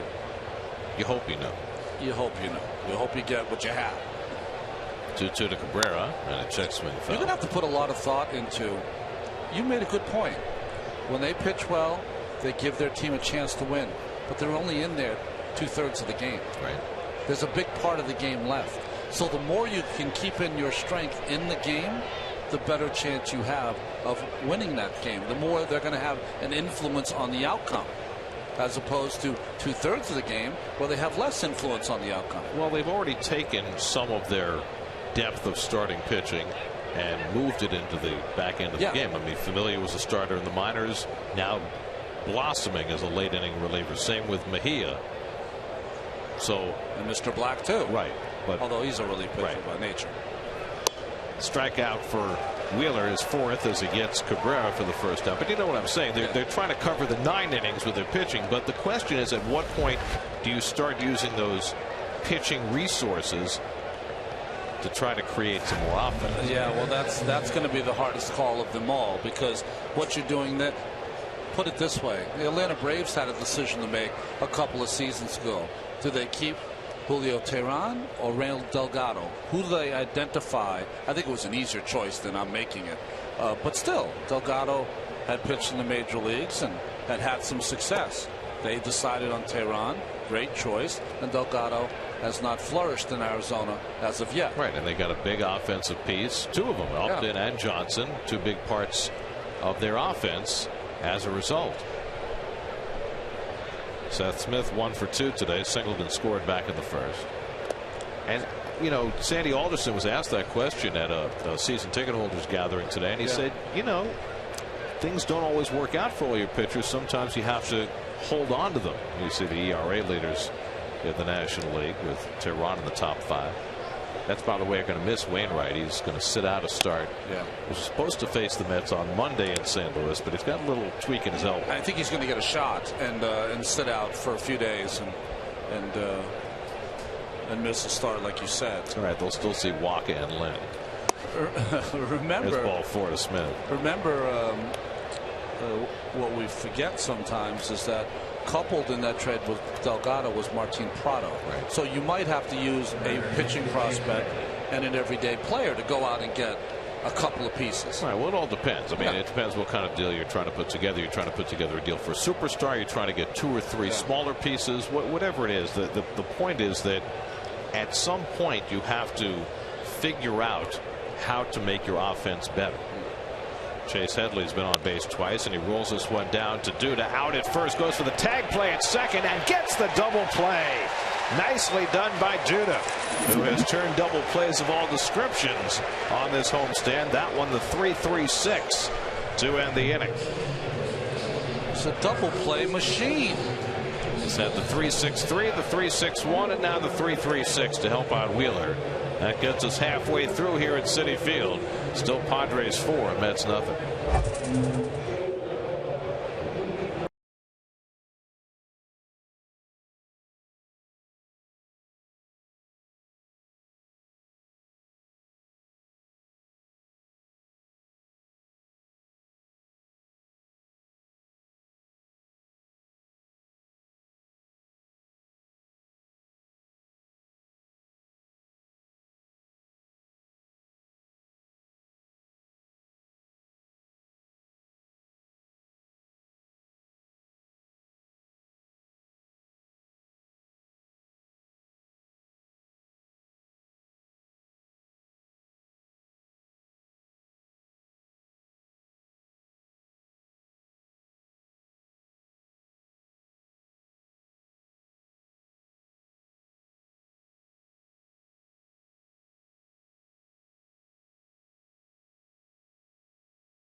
Expecting play right now. The Padres putting up some early runs against Zach Wheeler.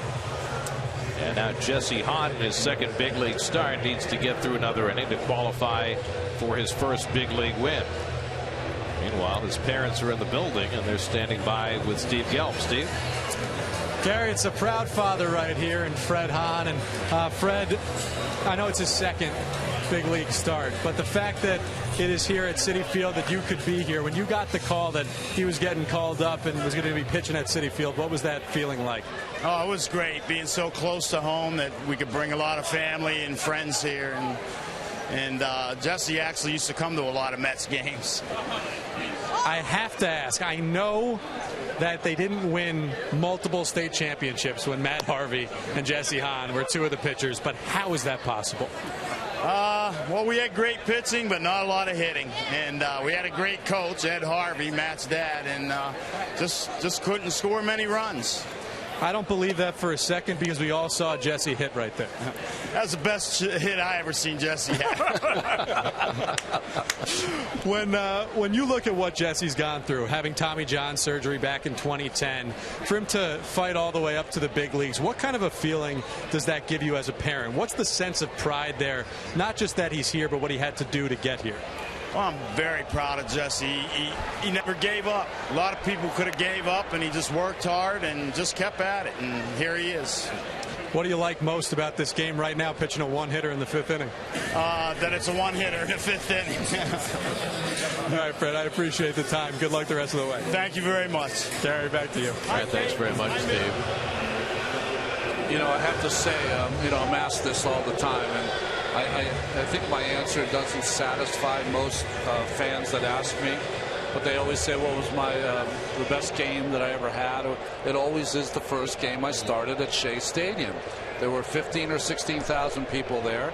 I could see my parents right behind home plate, and they had a smile even though I lost the game for the 6 or 7 innings I was in the ball game. Well, this is that crucial part of the game for a young pitcher, right? You're in the fifth inning. You've got the lead. That potential for a first big league victory is in your sights. You're pitching close to home. You know your family's here. You want to make them proud. as Steve and Fred were talking about. He's been through so much. You start to sometimes get ahead of yourself, but with that strikeout of Brown to lead off the inning, 1/3 of the way there. Well, we found out one thing about Jesse Hahn. He has got a real weapon with his curve. Yes. Tejada has the only hit for the Mets this afternoon, an infield single leading off the first inning, a ball that Everett Cabrera tried to barehand near the bag at second base. Tejada hit it a lot harder his next time up, lining out to third. Danny Eveland up in the Mets bullpen with Wheeler leaving for a pinch hitter. So another substandard start for Zach. 6 hits and 4 runs over 5 innings. Fastball strike to Tejada, 2-2.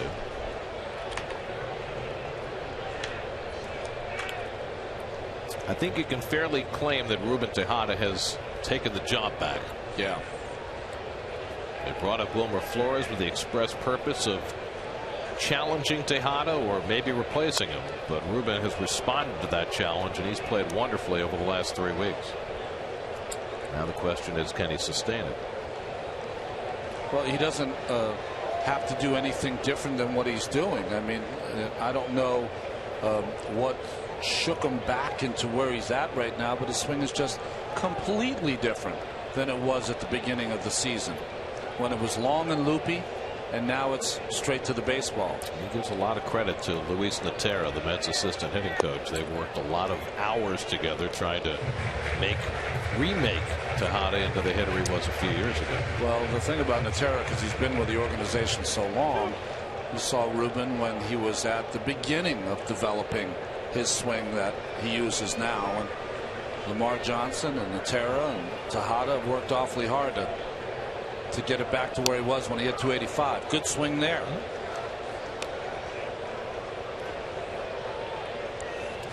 When Ruben first came up, he had a great knack as a 2-strike hitter.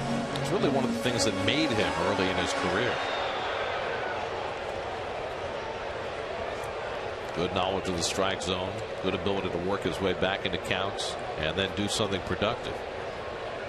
And the 3-2 curve is in for strike 3. That's a great pitch by Hahn, who has now struck out 5 of his last 6 batters. Well, almost not fair in a 4-0 lead. Got a 3-2 curveball right on that inside part. It's a pitch that you can't predict to see when you're in a deficit by 4 runs, but Hahn had the ability and the confidence to throw it for a strike. So 2 out and nobody on. Now Daniel Murphy, who's flied out and grounded out, 0 for 2.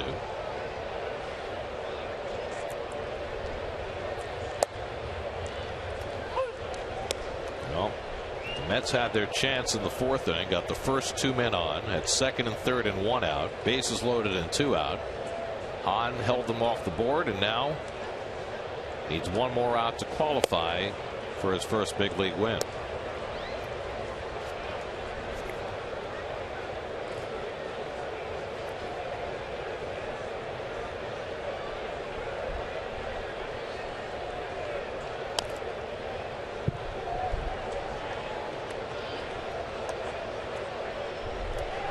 Let's go back to Steve.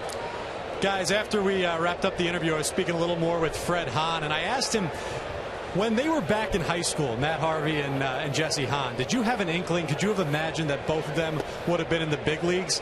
He kind of took a second to pause, smiled, and said, you know what? I knew back in Little League. I said, back in Little League? He said, yeah.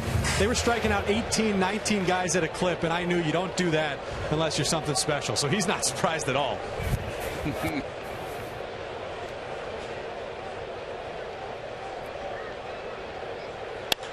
Slap to the left side for Headley. And the overhand throw gets Murphy, and Hahn's got his 5 innings in, working on a 1-hit shutout, much to the pleasure of his dad.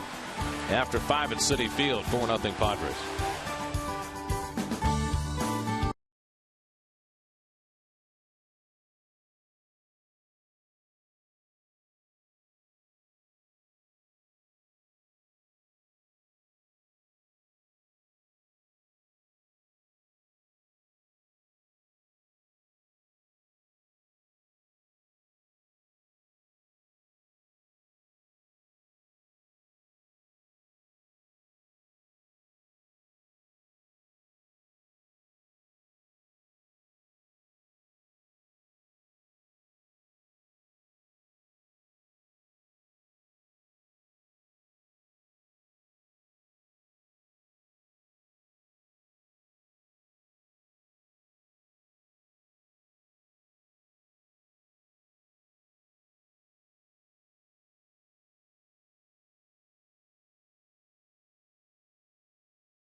especially with a great deal on a Honda now at your Honda dealer.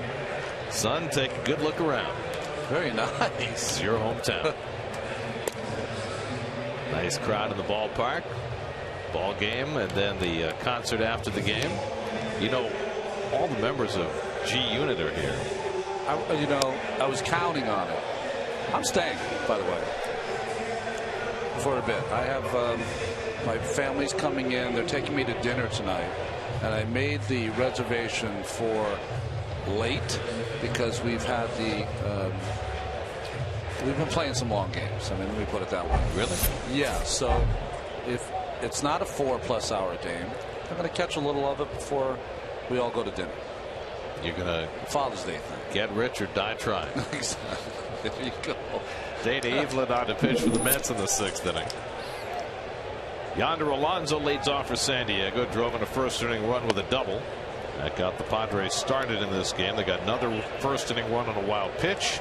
Chase Headley a run scoring hit in the 3rd. The pitcher Jesse Hahn dumped a base into the right to get a run home in the 4th, and all of that combined to ruin Zach Wheeler's afternoon as Evelyn misses high with a slider. 2-0.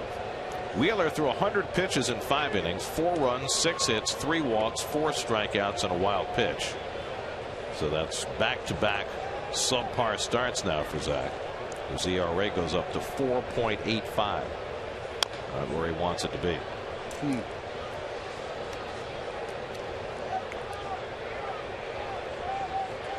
It's drawing board stuff, back to the drawing board kind of things for Zach. Let me amend that. His ERA 4.38. Not quite as bad as I said. Half a run. That's a lot, my friend. Sorry. Didn't mean to offend the pitching community. Exactly. Bad enough they lowered the mound years ago. I'm still not over that. You know what? You weren't even born when they lowered the mound. I was born. But what's interesting is that I was talking with someone today. We talked to Juan Marichal about the injuries and Tommy John. He said, you know what? They should move the mound back to 15 inches. He said no one had. Now people had shoulder injuries in the day, but less elbow injuries in the day. It's interesting that the great Juan Marichal would have an opinion of that, and one that I have not heard from anyone. Just so our younger fans know, 1968 was the year of the pitcher. Nobody could hit. I mean, Carl Yastrzemski led the American League in batting in .301. That's how bad it was. Bob Gibson had 13 shutouts that year. So in 1969, the mound had been 15 inches high. They lowered it to 10 inches, and it's been there ever since. What happens when you pitch on a 15-inch mound is that the slope is so severe that kind of the gravity and the slope kind of takes some of eases some of the burden off your body, because naturally you're going to fall towards the plate. Driven to deep center field off the bat of Alonso, and Dendecker's not going to get to it, and it hops up over the wall. No, they say in play, and it's a double anyway for Alonso. So he hit that ball very hard, 400 feet away for his second double of the day. That was a ground rule double. I think they just missed it. Doesn't matter anyways. He's on second base. It went over and it hit. There's kind of a black backdrop behind the sign, the gasoline sign there, the Gulf sign. That's what I saw it. And let's watch it bounce. I could be definitely wrong. Yeah, it hit the top and then hit the black. The second base umpire, Scott Berry, just didn't see it. He gave a safe sign, and in the end it was a moot point. So Alonso at second and nobody out. Yasmani Grandal, the batter, hit one under right's glove for a base hit his last time up, and takes a slider for a strike. I think that's an interesting theory, and one that I've never heard before. And it's a good point that back in those days, when of course sports medicine was much less developed, most pitchers whose career ended, it ended because of rotator cuff issues. Now, why would the slope of the hill produce more shoulder problems than elbow problems? I don't know that. I just heard that from someone who had talked to Juan about it. I'm going to do some investigative reporting. Let me come back to you at some point. But you know, the ability to strengthen the area around the rotator cuff is off the planet great right now. So the guys in those days, would have benefited from that. So the shoulder is stronger than it's ever been, or at least the area around the rotator. That's a lot of not only lifting but band work, right? Mostly band work, to tell you the truth.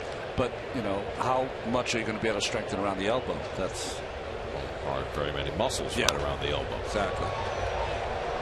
I mean, you've got shoulders stronger than ever, pitchers bigger and stronger than ever, putting that much more force on tendons in the elbow and ligaments that can't be strengthened. Yeah, what I did, because I threw the split finger and it put a lot of strain on the forearm and around the elbow, as I just made bicep, tricep, forearm, hand, wrist stronger than it had ever been before. Golf breaks his bat, right checks the runner, and gets the out.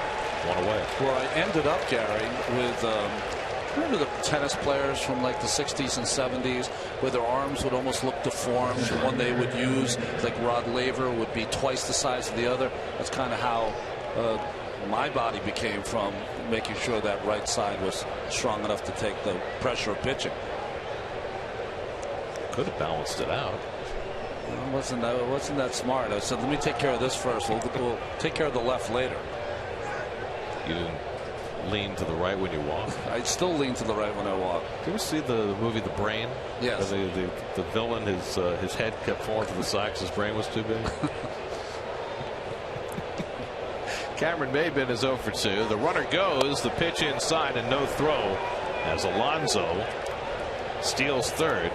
Wright didn't even bother covering. 6th stolen base of the year for Alonso. Well, David saw the jump, so that's why he didn't cover and put his hands up. I mean, this is a running start. Running start. So there's nothing you could do there, and that's just falling asleep with the wheel for the middle infielders and Mr. Evelyn on the mound. And that forces the Mets to bring the infield in, already down 4-0. A 1-0 count to Maybin.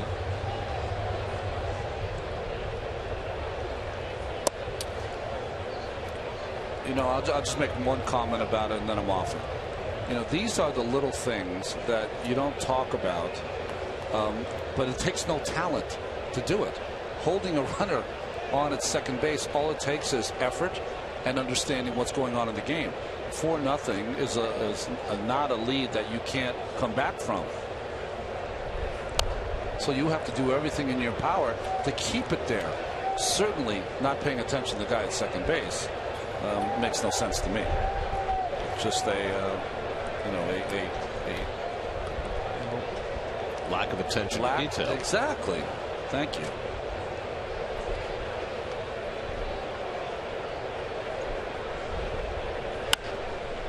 Runner coming home. Tejada. They get Alonso in the rundown. A low throw by Teagarden. Wright saves him. Now Evelyn. And now Tejada. Way too many throws, and Maybin gets all the way to third base.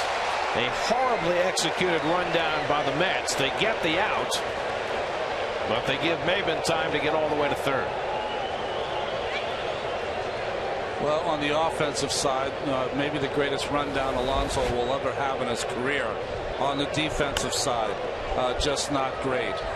Teagarden's got to run him back. That's a good job against the David, but the throw was bad, and the throw down really changed the whole rhythm of that play. Once Evelyn, the pitcher's got it, it changes it, and Maybin's got great speed, and you can see he hustles down to first because he doesn't know if they're going to make the play at first. The first base coach then does an outstanding job, Valentine, on waving him to make sure he gets the second, and then he just reads it and takes it on into third. Alexi Amarista with a swing and a miss.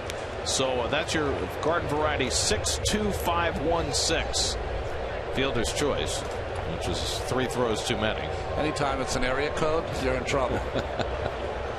It's a zip code. Sorry, zip code I meant. Yeah, that's what I meant. Zip code. 516 would be okay. That's local. But 6-2-5-1-6. Yeah, no good. That's somewhere out in, I don't know, the plains. And Amarista trying for the 2-out bunt hit to try and get the run in. Well, the pitcher Hahn is on deck. Remember that Jesse Hahn has thrown a pitch in the 6th inning in only 1 professional appearance, and that was his last one in Double-A this past week. And it looks like he's going to go out there for the 6th inning today. 0-2. Slapped to short. Tejada waits on it against the speed of Amarista and gets him by a stride to end the inning. A double and 1 left. We go to the bottom of the 6th. Still 4-0 San Diego.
Ding, ding. That's tomorrow at 1 on New York's Picks 11. That's hoping they'd be going for the sweep tomorrow. They'll have some rallying to do here if that's going to be the case. Trailing 4-0 going to the bottom of the 6th. I think David has the lead, right, in the All-Star vote for third base. He had been trailing Nolan Arenado, but he's passed him by. Of course, Arenado's been hurt. That's right. That doesn't seem to matter with the voting. That's true. It's been a big day for Jesse Hahn. Pitching close to home, his 2nd major league start, and he's working on a 1-hit shutout through 5. He's even driven in a run. Well, first pitch he threw to David in the last at bat was a curveball that he hit him with. So if you're David, what do you got to guess? Or not guess, but you think you're going to get a first pitch fastball with this lead. Let's see. Right, Abreu and Duda to face Hahn in the 6th inning. David gets that fastball and fouls it back. Now Hahn went 5 2/3 in his last minor league start through 93 pitches. Those are professional highs on both counts for him. Right at the shortstop. Cabrera bobbles it, recovers, and throws him out. Well, Cabrera has had a very rough day, but got the out anyway.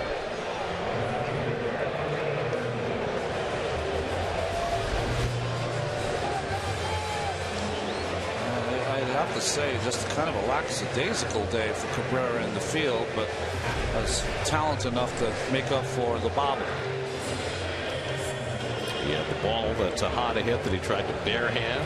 He had the relay on the double play that he threw away. Hasn't had an error, but goes to show that error is only a small part of the story defensively. Abreu 0 for 1 and a walk. Takes ball 1 inside. You know, it's some interesting conversation before the game with Terry Collins.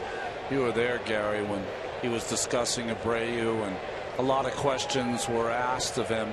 Well, will Bobby Abreu work with the young hitters on the mental aspect of the game? And Terry's like, you can work with him all he wants. I mean, at some point, you can hear it, but you've got to be able to bring it into the game and execute it. Right. And Bobby's executed it over 2,000 times with the hits. So You know, people think that there's a lot of mentoring between players that are older and younger players. There's less than you think, because you know what Bobby Abreu is trying to do? He's trying to concentrate on Bobby Abreu and get 2-3 hits a game and be ready to play and keep his legs loose because he's 40 years old. Now, if they're asked, I'm sure that most older players are ready to give any information they can to young players, but usually only when asked. And secondly, the younger players got to be able to understand what he's even talking about. I guess that becomes the biggest question. I mean, some of these. Yeah, go ahead, Gary. Sorry. I was just going to say, what is it that an older player can best give a younger player? It's not being their batting coach. It's what? It's the last at bat that Abreu took in last night's ball game. It was off a lefty, a tough lefty. He stayed in there and he worked the middle of the field with a runner on third base. Strikes out here and hit a ground ball up the middle for an RBI. Not a great hit, not hit particularly hard, but he did what you're supposed to do. You had a game plan. It's a tough lefty. I'm just going to try to work the middle of the field. And he was rewarded by having an idea on what to do when the ball found the hole. You know, those are the kind of things that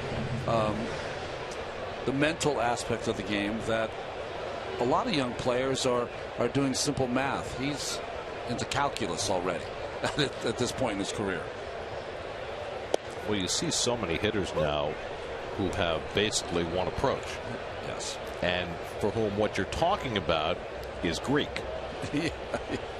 I mean, Bobby, 2 games ago, he struck out in his first at bat, took the first pitch like he usually does, and he ended up striking out on a backdoor slider. Second time up, he had a guy on third, 1 out. First pitch, backdoor slider, he flew out to left for the sacrifice fly. A pitch that beat him, he used against the pitcher to hit the sac fly and be aggressive on the first pitch. Those are things that you should be watching if you're a young hitter. Good disguise one to right. Venable looking through the sunglasses. And that retires the side. Well, Jesse Hahn gets through 6 innings for the first time in his professional career. And he's working on a 1-hit shutout. 4-0 Padres as we go to the 7th.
Mets trailing the Padres 4-0 as you look at the Chevy line score. Let's check in with Steve Gelb. Steve. Well, guys, I don't know if you remember this story. About 6 months ago, a woman passed out at Grand Central while waiting for the 7 train, and a really unfortunate story. She actually was hit by the train, lost both of her legs. Her name is Tina Katz, and she's a big Mets fan. The Mets tried to do something to help her out with the help of some friends and coworkers as well. Today they brought her out onto the field before the game. She got to watch some of the batting practice, but also all of the tickets that were bought because of Tina Katz, a portion of it went to her recovery, went towards her personally. 432 people came out because of that. They raised almost $12,000 to help as she moves forward in her recovery. Next step, getting prosthetics and relearning to walk. If you'd like to help out, Tina versus 7train.com is the way to get involved. Guys. Yeah, that is really terrific stuff. 432 people. That may be even bigger than Jesse Hahn's rooting section. Yeah, now that's the power of sports, right? This is Tommy Medica batting for Hahn. So Hahn is done after his second big league start, and who could have asked for better for Jesse Hahn, pitching in front of his folks. 6 scoreless innings, 1 infield hit, and in line for his first big league win. Medica pinch hit last night and struck out. Former college catcher at Santa Clara.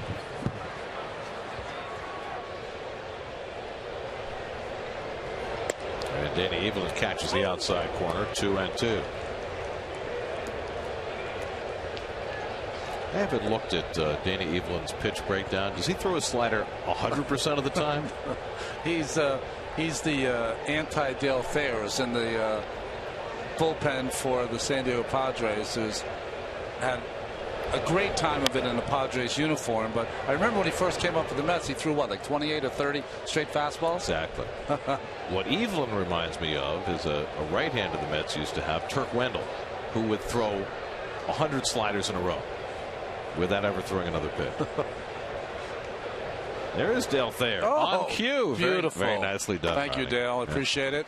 He only got up when you heard you mentioned his name. 2-2 to Medica, and he flies one foul down the right field side. Well, there was a fastball from Evelyn, so he mixed it up. Well, Danny Evelyn has traveled the world in pursuit of baseball, now with his 8th big league team, and that doesn't count pitching in Korea last year.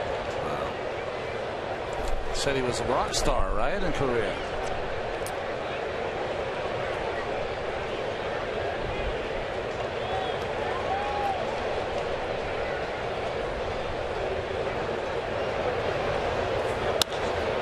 Medica hits it out to center. And Dendecker easing back. Wynn taking it, and Dendecker stays with it. It has been a very gusty day. And that ball is kept on traveling.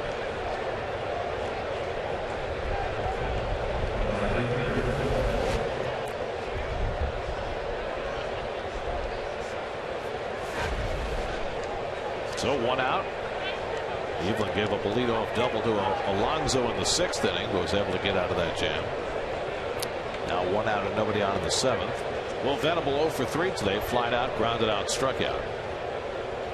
Padres 4 runs and 7 hits. The Mets no runs and 1 hit. Venable trying to bunt his way on.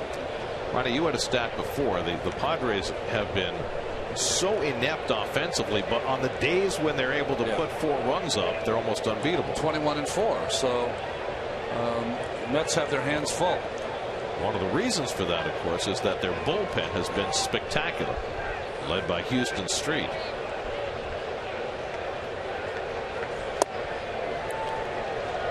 It's funny watching Houston Street, and we may well see him by the end of the day. Reminded of Trevor Hoffman later in his career, a closer who didn't throw hard. Yeah, you don't see too many of those. Well, what Houston Street has, and he's got the pitches to get people out, of course, but he also has the great insides. You know, you just know when he goes out there that there's not going to be any situation that he's going to crumble in. He just he gets tougher as the situation gets tougher. Johnny Franco. Yep. Doug Jones, Jeff Shaw. I mean, there have been some closers who didn't have great fastballs. Street had an advantage. He's got the DNA that you'd love. You know, his dad passed away this last year. James Street, the quarterback for the national champion Texas Longhorns back in the 60s. Venable rolls out to Murphy for the 2nd out.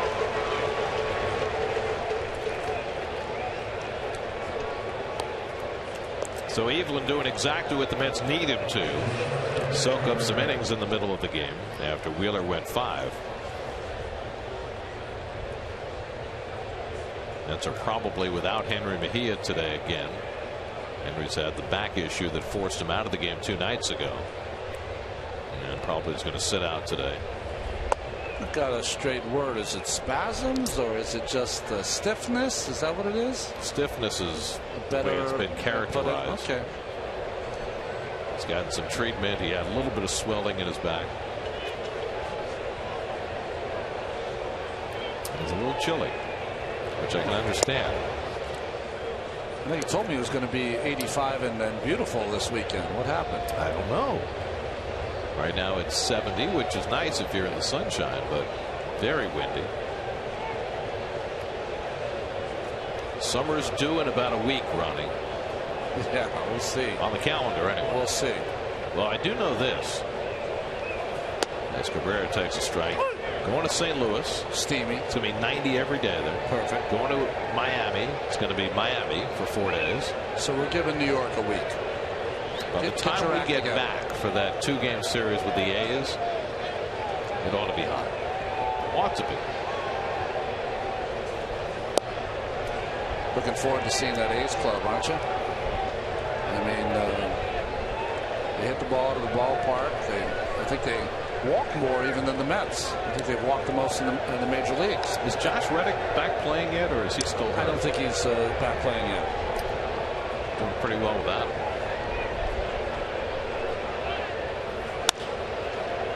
And it goes right through the wickets on right. And Cabrera's aboard. So an error on right puts Cabrera aboard with 2 out. That's one that'll chap you if you're a third baseman, because what you're trying to do is you're kind of trying to cradle it into your midsection, and David just came up too early. The 5 on his uniform does not stand for that. That's right. Hockey season's over. No more 5-hole. Boy. We were leaving last night, you know, the 2-hour rain delay, and they got to second overtime, and I wasn't in my car. Less than 30 seconds is when I heard Kenny made the call, Kenny Albert, of course, of the Martinez goal.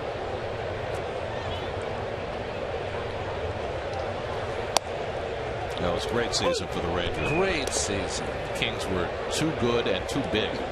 And Jonathan Quick was just wonderful. That's right. Well, the King last night, 48 out of 51. I mean, what else can you do?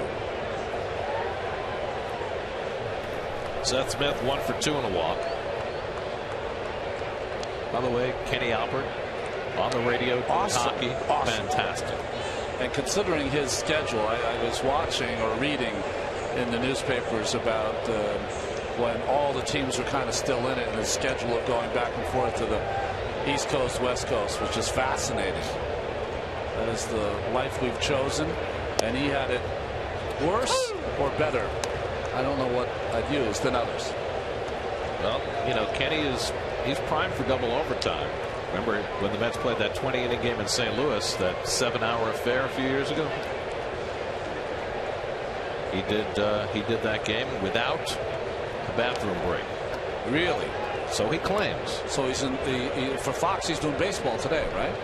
In fact, he's back in St. Louis today. After the game last night in L.A. He's an animal. I've gotten the pleasure of working with Kenny a couple times. Couldn't get a nicer person. 0-2. Smith takes it wide. 1-2.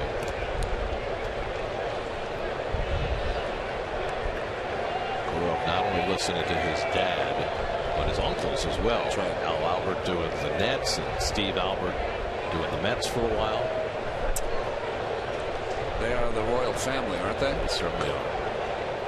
And Kenny was raised right, too.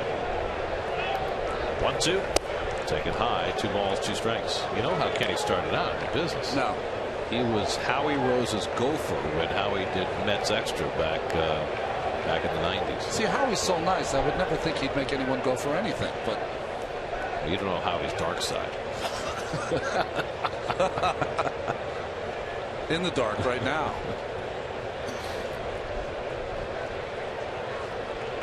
2-2 from Evelyn. Slap foul. But I mean, I guess my point is that, you know, Kenny came from the royal family of broadcasting. He didn't have to be anybody's gopher. That's right. But he started there because it was the right thing to do. Well, the rewards have been that he's on the top echelon of guys who call hockey.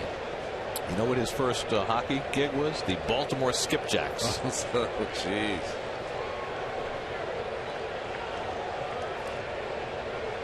Now the 2-2. Jammed and hit right to Duda. Side retired. So he even works around the air. And that gets us to the 7th inning stretch at Citi Field. 4-0 San Diego.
Time Warner Cable. Enjoy better.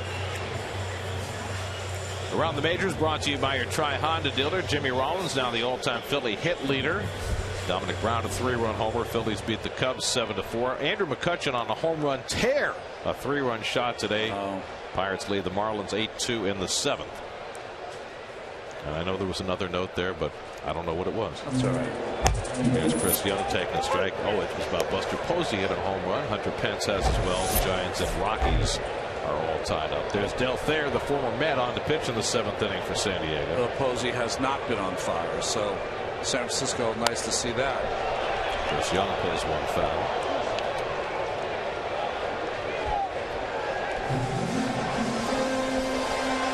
Young has been up twice tonight and struck out both times, most significantly in the 4th inning when the Mets had 2nd and 3rd and 1 out.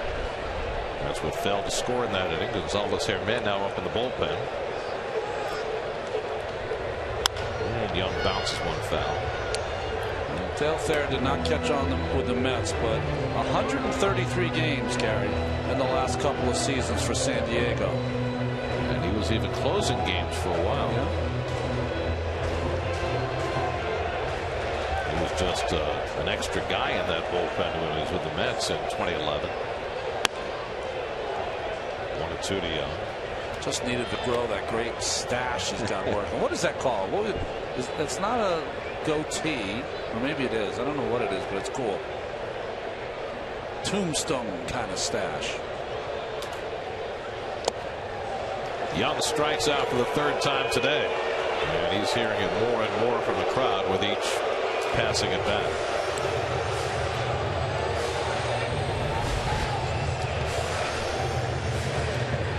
You know, when you watch the swing from Chris right now, it's almost like he's hitting with a straitjacket on.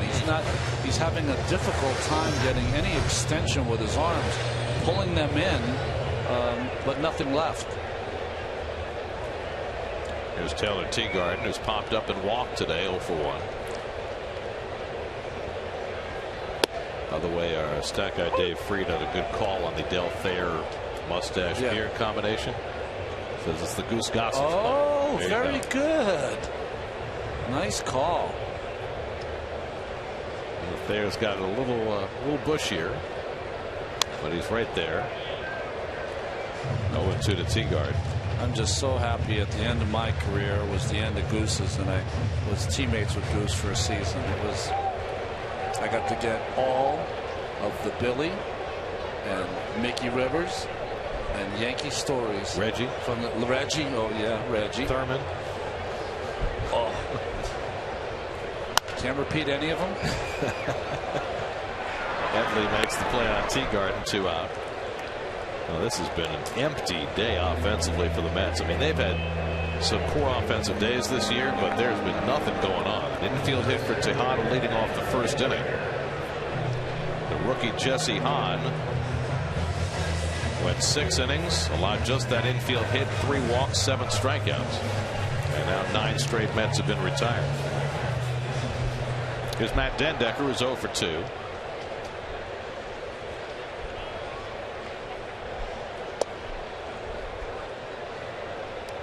The official number on Thayer this year, 81% fastballs. Yeah. So it's not 100% anymore.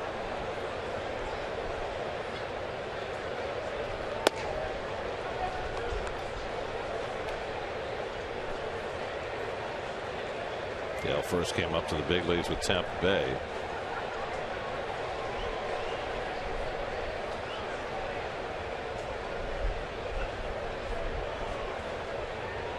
Now 33 years old. And he falls behind Dendecker 3-0. Curtis Granderson has come out on deck to pinch hit for New York.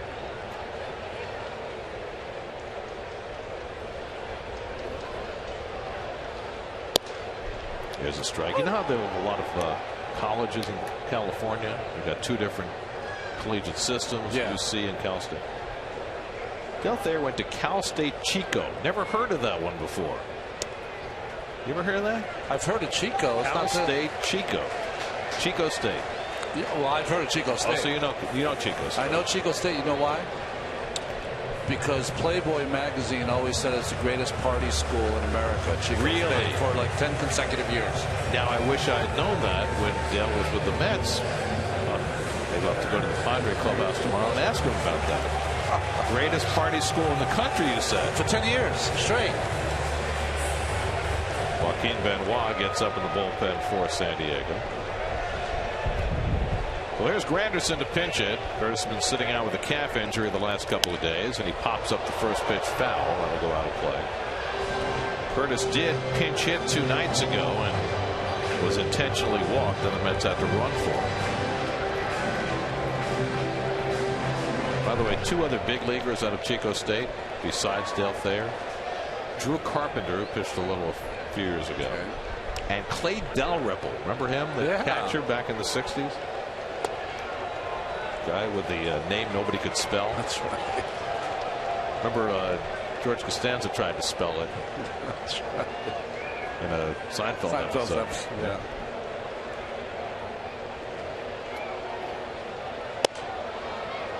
And what was the answer? Not even close. Clay Dalrymple. Dalrymple. Yeah. You knew that? Yes. Good.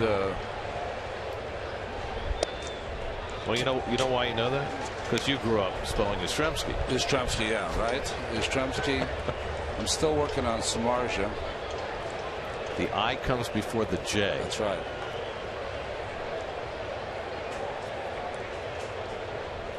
Three and 1 to Granderson with Ruben Tejada on deck.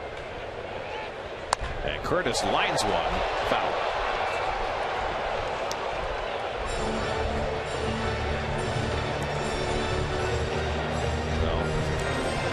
You never want to be taken out of the lineup because of injury, but especially when you've just found your groove the way Granderson has. Well, he had a strong May, faltered a little at the end of May, and then turned it on again in June. He's reached base safely in, 26 straight games now. Dendecker gets set to run. 3-2 and 2 out. And Granderson got ahead of that slider and fouled it off. The interesting part of this at bat for me is if Granderson hits a gapper or gets a base hit here, you know, the most difficult part for any athlete is shutting it down. You know, he's based a lot of his game on speed, but he's going to have to, if he hits it in the gap, kind of go 50% at most. 3-2. Popped it up. He can go 25%. Now Arista having trouble with it and stays with it for the out. Or that wing just grabbing every high pop-up.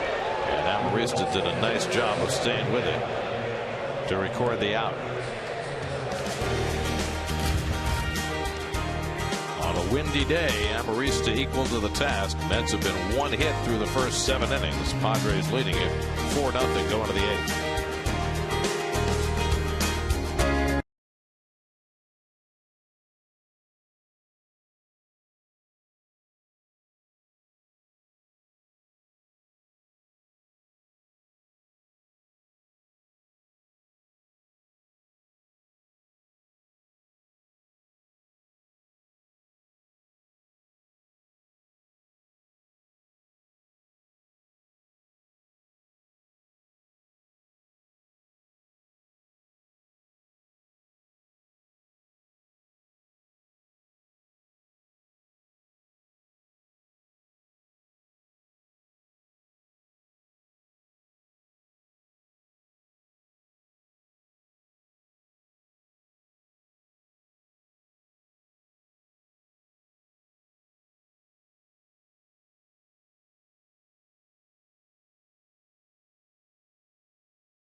Donalds.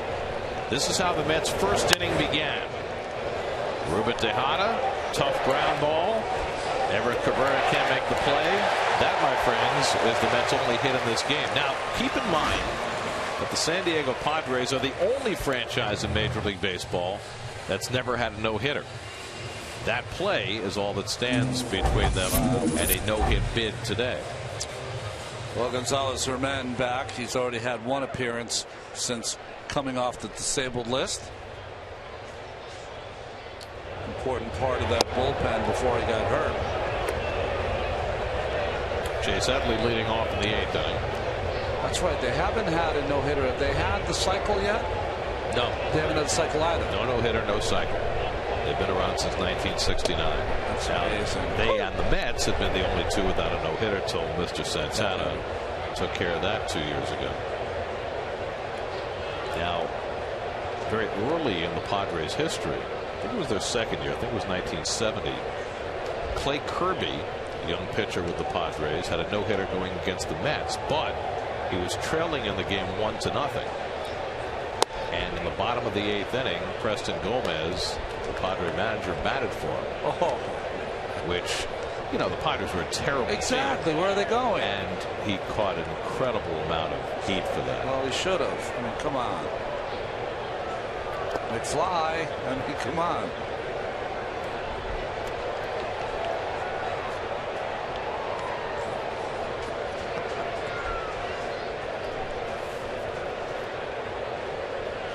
You know, the Padres 2-9 in their last 11. One of those wins, they had a bunt base hit from Everett Cabrera, and that's all they had. Headley hits one out to right. Ball carrying with the wind toward the wall, and it's out of here off the Y snack sign. Headley gets ahead of steam. His 6th home run of the year. to make it 5-0 San Diego. Ball was hit well, and then it got up in the jet stream, and it just took off.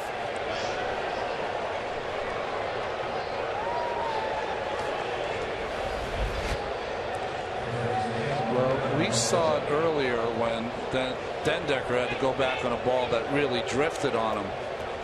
And here, this ball just took off. You don't see home runs like that very often here at Citi Field.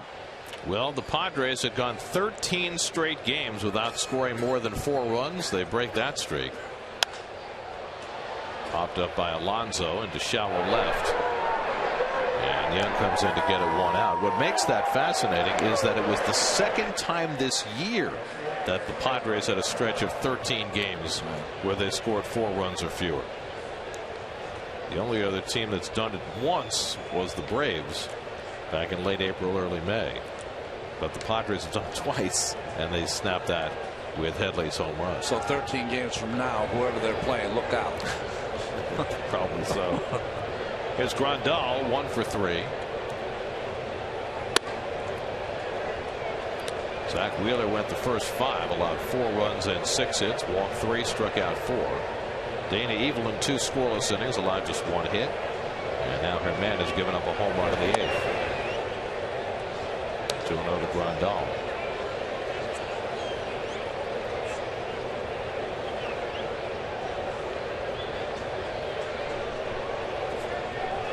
Some of that stuff blowing around in the infield.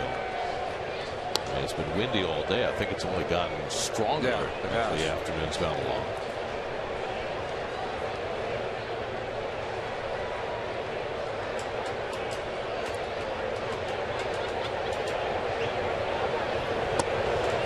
It's ball 4. So Grandal is aboard. It's the best way to start your weekday. Join Suki, Corey, and Linda for the Pix 11 Morning News, where every story hits home.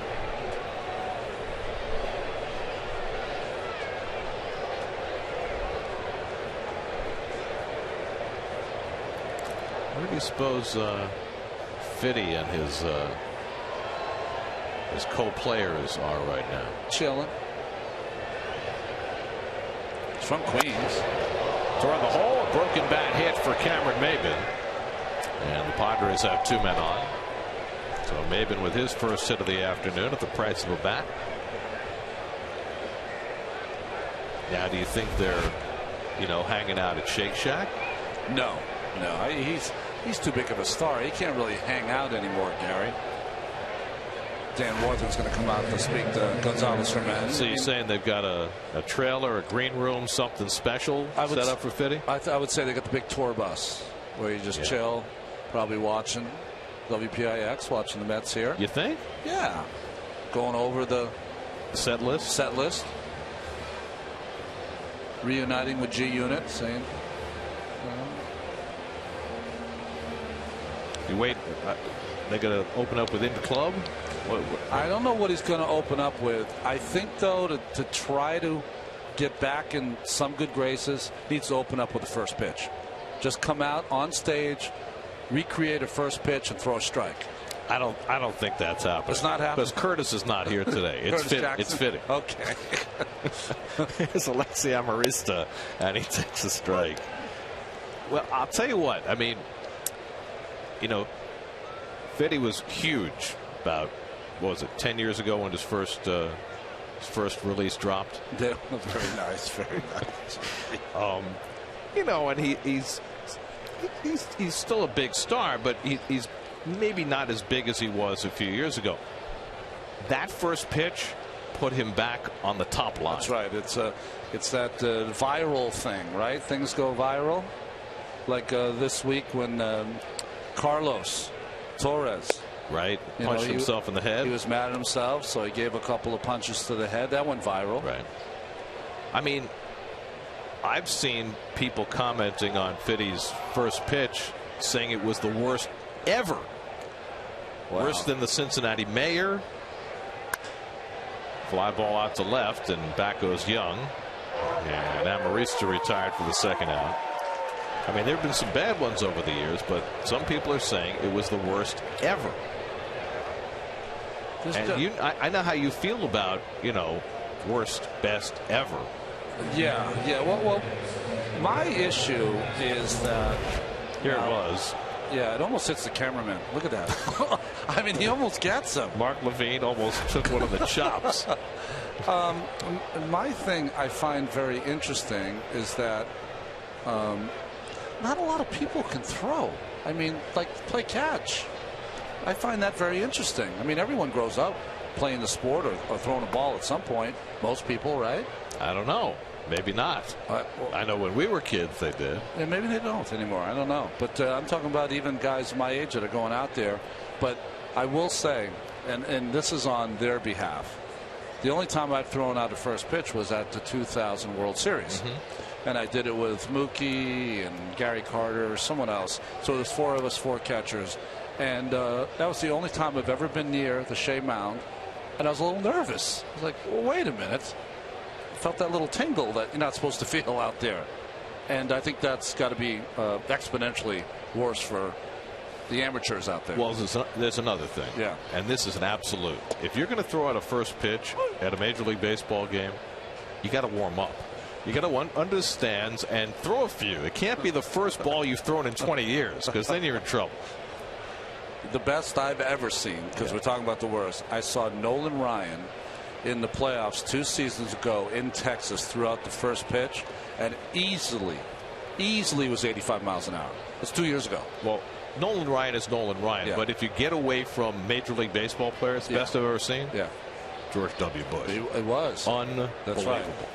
And it was, I don't know, saying it was important, but needed to throw a strike. Oh, it was 2001 World Series. He's wearing the bulletproof vest. That's right. Which had to make it harder. It's pulled foul. Denorfia pinch hitting broke his bat. It was one of those times that, and it seems almost silly, that you're real proud that your president threw a strike. Yep. It was awesome.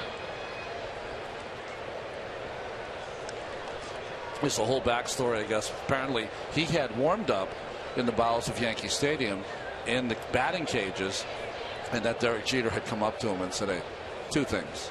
1, you got to throw from the mound, not in front of the mound, and you got to throw a strike. Do not bounce it. It's got to be in the air. So Derek's that big that he can tell the president. You always tell me that the non-players should never throw from the mound. That's a whole different circumstance, though. Okay. But the person who won a sweepstakes, I mean, that's where I work, man. Stay on the grass. 40 feet's much better for you anyway. 3-2 to Denorfia, and he draws a walk, and the bases are loaded. So things get worse for Gonzalez Herman. His second walk of the inning. So Will Venable will come up with the bases full. Nobody up behind Herman, so Dan Warthen needs for Gonzalez to finish this inning. Venable 0 for 4 today, 0 for 6 in the series.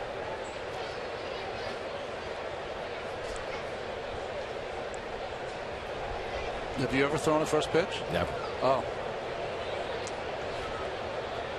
We're going to check that out. Closest I came was when Shea Stadium was in its final year. Remember they had the countdown on the outfield. That's right. fence? Yes. Got to pull down a number. That was closest I've come. I did too. That was pretty cool. It was. Yeah. Very, very. It's a good idea. Great idea. And that's sad. Bases loaded, 2 out. And Venable pulls one toward the hole, but Murphy runs it down. Duda gets back to the bag, and that retires the side. So Herman puts down further trouble after giving up the home run to Headley. 5-0 San Diego in the 8th.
Brought to you by Chevrolet. Visit ChevyDealer.com. By Atlantic City. Do anything, do everything. Do AC.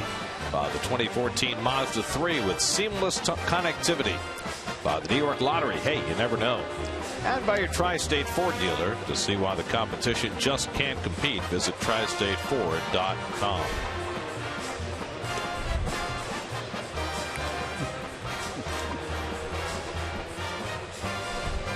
I love that song, by the way. No need for us to talk. They're playing Meet the Mets. The butcher, the baker, and the people on the street. Where do they go? To meet the Mets. Do you know all the stanzas? There are only 2. Oh, there's only 2. Okay, I thought there were more. The fans are true to the orange and blue. Okay, it's not like Tangled Up in Blue. You know, it's only a couple of stanzas. How many of those could you do? Not many.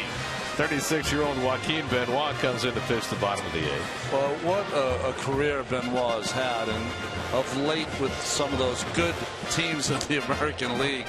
We're just going to play the song Why the rest not? of the way. Looking for divine intervention here for some runs. Top of the batting order for the Mets in the 8th inning. Ruben Tejada has the Mets' only hit today and came leading off the first inning. An infield single right near the bag at second that Everett Cabrera tried to barehand. It came up empty. It was scored a base hit by the official scorer Jordan Spreckman, and I think properly so. I wonder if the Padres would be inclined to challenge that if this game continues on its current path.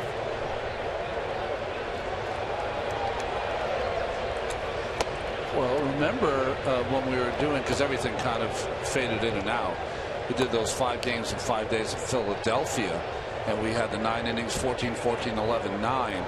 That one smash by Lagares and what got by Brignac, I thought it was a hit. It was called an error, but they changed it back to a hit. Right. And that does happen. Yep. Well, you remember when R.A. Dickey threw a one-hitter and there was a questionable call that was scored a base hit instead of an error on David Wright, and the Mets actually did challenge that, which caused a few hard feelings in the clubhouse. Yeah, that wasn't the best move. Well, it would be the same thing here, right? If the Padres were to challenge it, you'd be saying, okay, Cabrera, you need to suck up an error so we get a no-hitter. Yes, absolutely. So, I mean, he could have got a couple already today. That's true. He's right. I mean, the play that went for the base hit was not his worst play of the day. But I think it was properly scored. Yeah, I do too. I don't think you could really question that. Tejada goes down on the slider by Benoit for the first out. That's 9 strikeouts for Padre pitchers today. Well, Joaquin Benoit, I said, he's a outstanding veteran pitcher. Fastball, slider, forkball. Originally came up with Texas. Signed by scouts Cornelia Pena and Omar Minaya. Here's the interesting thing to me about Benoit. He's 36 years old. And I'm looking at his average fastball velocity over the course of his career. We're talking about 13 years. When he first came up, he was an average 91 guy. He's now 94.5. How many guys throw harder in their 13th season than they do in their first? Daniel Murphy takes a strike. Very few. It's almost always the other way. Starts 94 and ends up at 91. But he has been an elite setup guy for a long time now. I think part of it, Gary, is that he throws a lot less fastballs than he used to. They used to throw a lot more fastballs, and then breaking pitches were his secondary. He will now use that slider and split finger more often.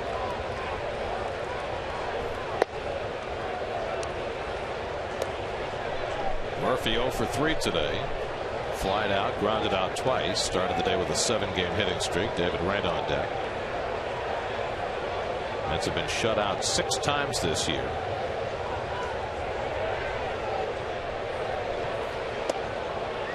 There's that splitter. 2-1.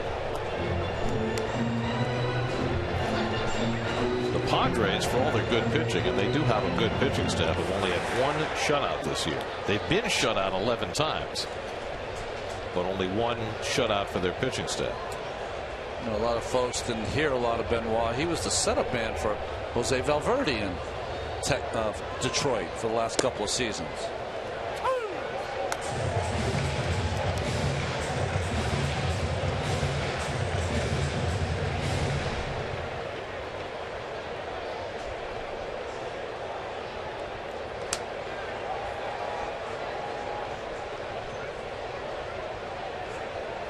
Now the 2-2, and he got it with a splitter. Back-to-back strikeouts for Benoit. 2 out and nobody on.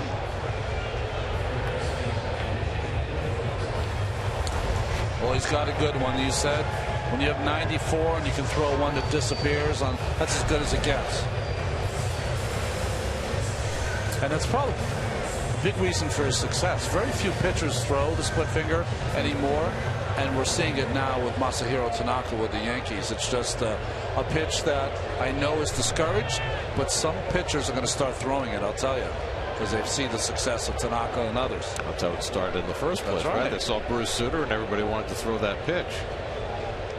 Here's David Wright, 0 for 1, a walk and a hit by pitch. Goes after the first pitch fastball and fouls it off. I was Jack Morris. When I saw Jack Morris throw that no-hitter, I think maybe 84. Early in the season. Yeah, early in the season. And I watched the way. Game of the week. It was a Saturday NBC game of the week. When there was a game of the week. Right. I said, you know what? I got to find that pitch. I got to make that work for me.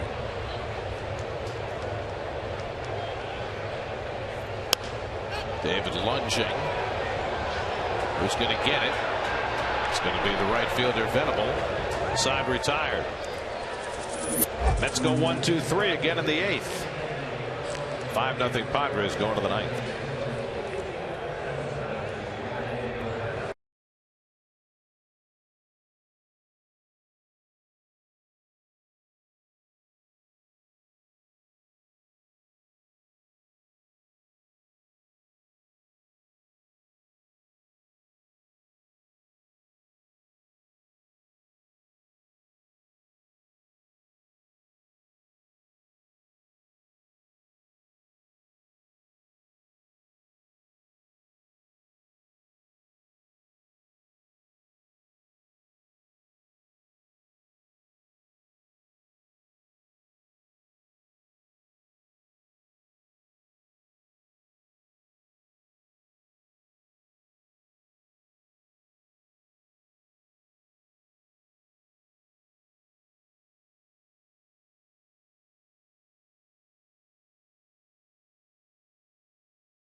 Field.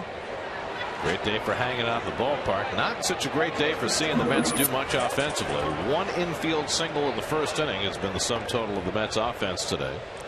Gonzalez Herman will work his second inning. Gave up a home run to Chase Headley in the 8th through 22 pitches. Back out there for the 9th to face Everett Cabrera.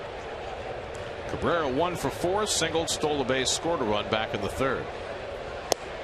And he takes a fastball strike. Cabrera, Seth Smith, and Chase Headley for the Padres in the 9th. Tomorrow the Mets will have Daisuke Matsuzaka on the mound against Ian Kennedy in the final game of this series. Quick pitch by Herman is high.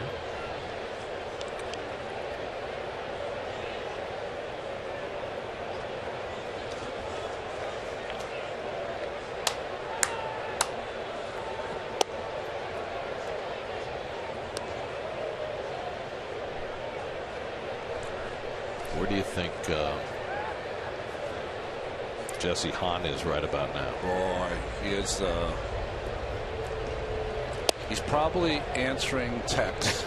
You think? All right, from all his friends, or just sitting there During the watching game. it because you're a little nervous. You're nervous, and your buddies are texting you, "Way to go!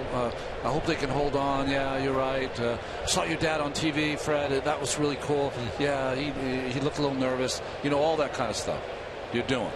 Don't you think there's a call strike 3 and 2? Don't you think he'd want to be in the dugout now? Or do you think he's still in the clubhouse cooling his heel? Well, I think he probably had to go in and get some ice, right. Do the band work, all the stuff you have to do. he will be out there for the 9th. Absolutely.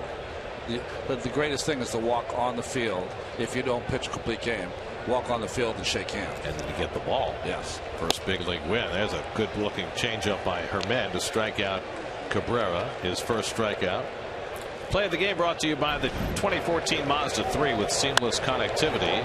This was not so great for the Mets because Chris Young gave a desultory effort at that ball by Headley, but a great play by Dendecker to throw Headley out trying for 2. Well, it's the play of the game for 2 reasons. One, the great throw by Dendecker, but also the call of a spinorama at some point you dropped on us.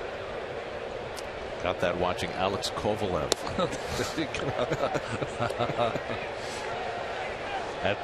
I got that one from Sal Messina watching Alex Kovalev. Wow, spinorama. You know, it's a little known fact that I filled in on some Ranger games back in the 90s. You did? Yeah. How'd you do with the Russian names? Oh, well, I did the Olympics, 3 Olympics. Oh, okay. So I was cool. I was good with those. But working with Sal was a trip. You know Sal at all? I don't. Oh. He's the best.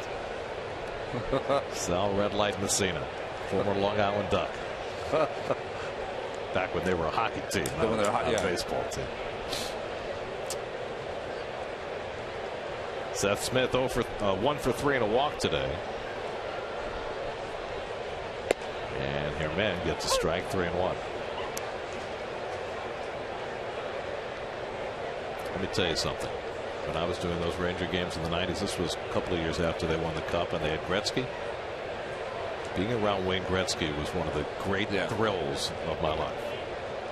Because there's never been a superstar in any sport who was a more human person than Wayne Gretzky.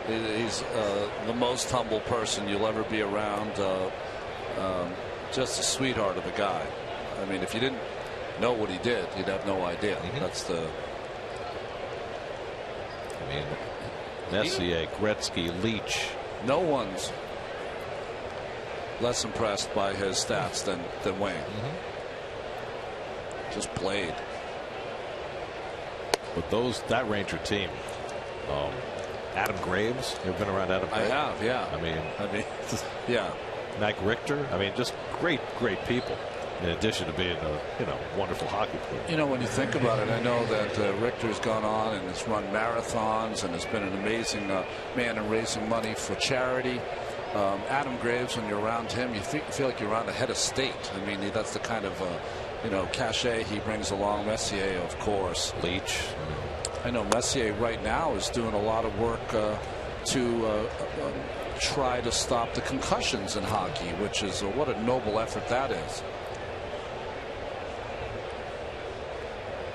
Chase Headley's driven in 2 runs today with a single and his 6th home run of the year. Boy, nobody needs a hot streak more than Chase Headley. Second half of 2012, he was maybe the best player in the game. Had an off year last year and has sunk further this year.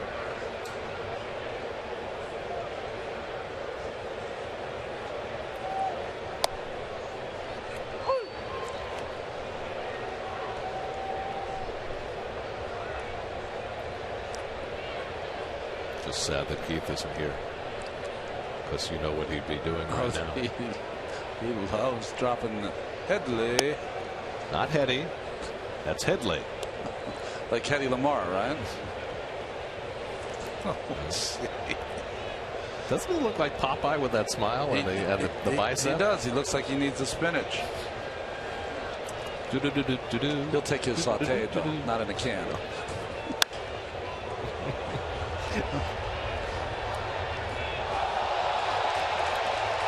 Had a great catch there on the foul ball on the second deck. Now, did I hear? Yes. That is a nice catch. Did I hear you're going to St. Louis and Keith is not? I am. Is he like mad in St. Louis?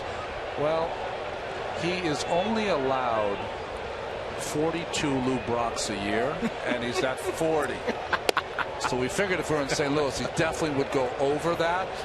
So we're going to keep him away this one time. Back-to-back walks issued by Herman. Headley's on base for the 4th time, and Dan Warthen's going to pay a visit.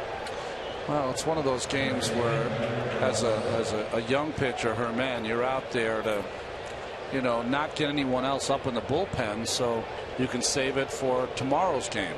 Well, late for that. They've got somebody up in the bullpen now. Okay. Well, 40 pitches. Yeah. Also the rubber arm Carlos Torres, who actually had a full day off yesterday after his lengthy outings the 2 prior days. Gets himself ready. It's not a point that many people talk about, but because of today's game and the pitch counts, and I understand it all. I've moved forward with how the game's at, but I think one of the things that is not talked about is that these bullpen guys are on alert 162 games a year, and unless they pitch 2 innings the day before and know they have a day off, there was a time when a guy would go out there and throw 9 innings and give you a chance to catch your breath. Those days are long gone. Sometimes it might even happen 2 or 3 days in a row. So how does that? Yeah, how does that affect you? If you're, how do you stay on alert and be able to produce when you have to be ready 6 months in a row? Well, how is it any different? 180 days in a row. How is it any different than an everyday player? It's different for everyday players, or mentally they've been prepared much better to play every day. And the men are really struggling right now. I mean, at the most, Gary, you're going to appear in 80 games, right? But unless you're Pedro Feliciano, that's half the games. Pedro Feliciano, you're going to appear in 80 games. That's a huge year. But really, you're warming up or ready for 120 or 130, whatever the number is, and that's gotta work against you at some point.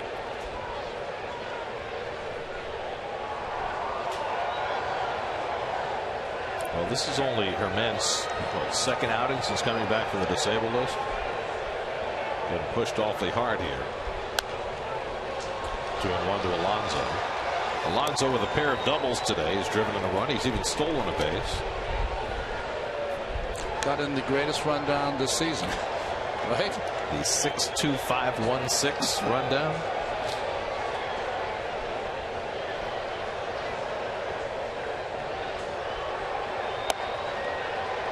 And a high strike favoring Herman. 2-2. Umpire Scott Barry behind the bag is stopping play for a second. Something came out of the stand. Oh no, it's that panel. The panel that's over the vent. Yep. They need the grounds crew to go put the panel back in place. It's Velcro. Just anybody do it. Not a big deal. Well, nobody's moving. So it's going to be the grounds crew guy. Here we go. It's the guy in the shorts. No, they got a security guy going out there too. So you need security to call it in. No. Here comes the grounds crew guy. This is his bailiwick. And it's Velcro. So all you have to do is push it in. Use the knee. There we go. Very nicely done. Kevin could have done that. he probably would have been better with that than with a rake. Nicely done. Good job. Thank you for coming.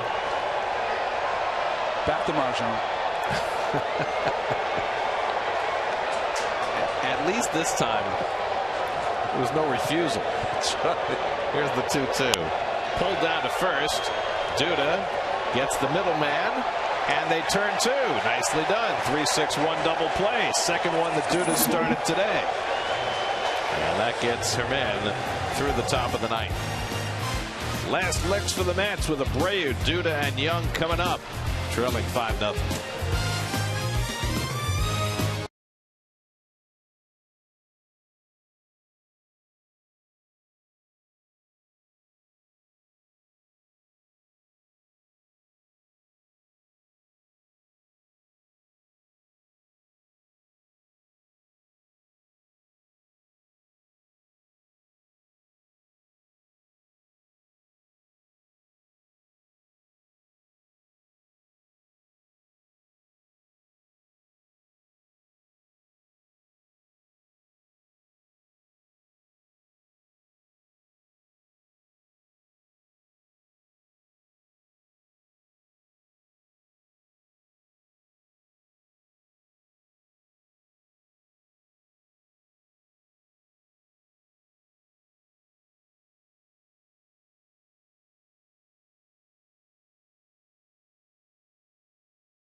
This afternoon by 3 San Diego pitchers.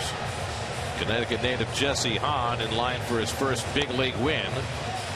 If the Padre closer Houston Street can get the final 3 outs. Well, you see Street 242 saves and 52 saves in his career. 18 for 18 this year. Traded from Colorado over here to San Diego for left-handed pitcher Nick Schmidt. Well, there's been plenty of speculation about Street's future this year. His contract is up at the end of the year. He is a very valuable commodity for a contender. Joe Nathan had another tough outing last night for Detroit. Well, that pad continues to present problems. Why don't they just take it out? Well, you got to always upside down. I think sometimes you have to clear the dirt off it before you put the Velcro back in there, but yeah, whatever. Maybe some double stick tape. Well, Houston Street in a non-save situation. We'll take on Abreu, Duda, and Young in the bottom of the 9th. Abreu 0 for 2 and a walk today. After his 4-hit night last night, he takes a strike from Street. 89 miles an hour. That's about where Street operates. He's got the largest step back off the mound of anyone in the game. Watch that left foot.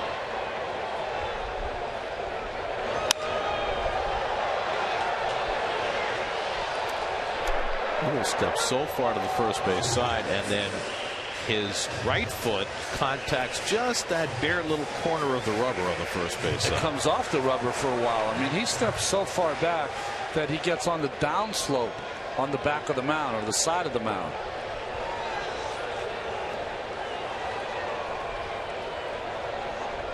Started out in Oakland, went to Colorado, now in his 3rd year with San Diego. He barely gets a toe near that rubber.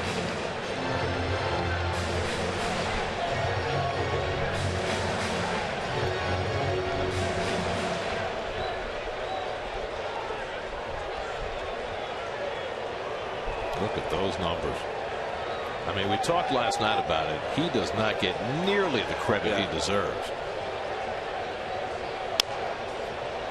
Bounce down to first. That's a foul ball. I think, part of it is playing on the West Coast where, people don't see him saving games at 1 in the morning. But the other thing is playing for a team that's not very good. A little tap, and I mean, is he on the run? I don't think so, but that's fine. He's got enough time in. If he gets a few more years, he can pitch from the front slope. Here's the 1-2 to Abreu. He gets him with a changeup. So Street strikes out Abreu to start the 9th. That's 11 strikeouts now for San Diego pitching.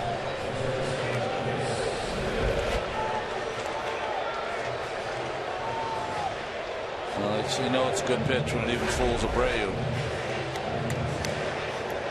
So with that step back and the toe tap and the pitching for the side of the rubber, he just gives you so much to look at, and then the changeup never gets there. Well, the Padres had a closer for many years who lived and died with his changeup, and Trevor Hoffman. So in many ways, Street is just running with that mantle. When Trevor was at his best, was he throwing 93, 92? Right at the beginning, but for a lot of years he was throwing 87. He was, okay.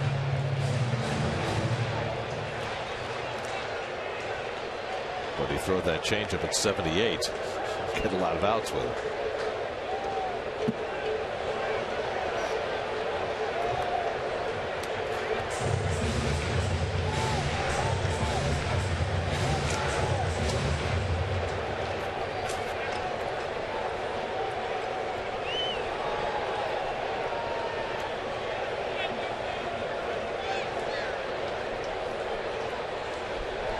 To Duda. And a good swing at that fastball. The last time that a team had a leadoff hit in the first inning and no more hits the rest of the game, it was last year. Shelby Miller threw a one-hitter for the Cardinals against Colorado. Eric Young Jr., right before he got traded, had the only hit for the Rockies in that game. To lead off. Wow. And no more hits the rest of the way. Well, tonight or today, Tejada, a leadoff hit, and the Mets haven't had any since. Now a full count to Duda. They've drawn 4 walks. They've also had a hit by pitch. They had a couple of chances. First inning, they got 2 men on, but could not push a run home. And then in the 4th, they loaded the bases and couldn't score. They've had only 1 base runner since the 4th. 3-2 from Street, and Duda pops one foul. The Mets have been one hit 35 times in their history. Over 53 years.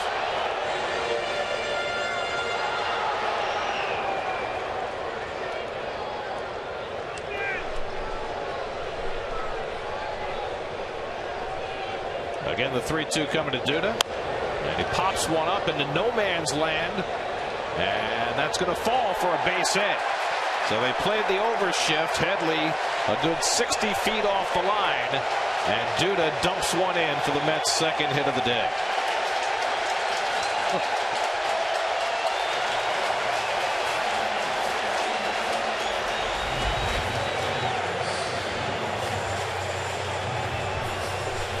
Well, what do you say? I mean, we're not going to count this as going the other way, or I guess we are. Just the pop up off the end of the bat.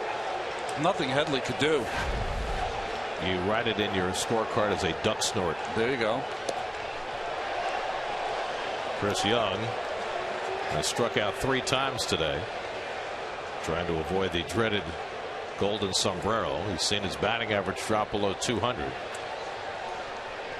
Duda at first with 1 out.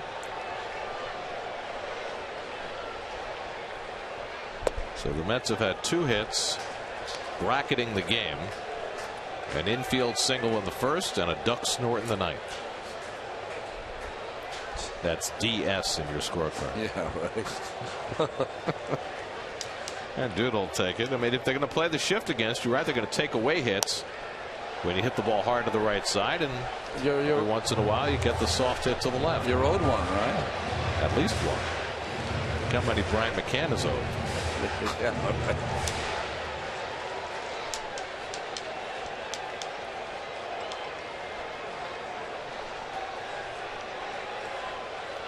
One and 2 to Young with Teagarden on deck. And Chris takes strike 3 call. And a dreadful day gets exacerbated for Chris Young.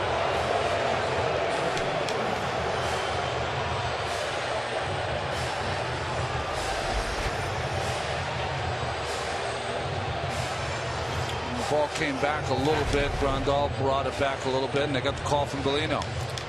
So the dreaded golden sombrero fitted for Chris Young. So the Mets are down to their final out. Here's Teagarden, who's 0 for 2 and a walk. And he takes a strike from Street.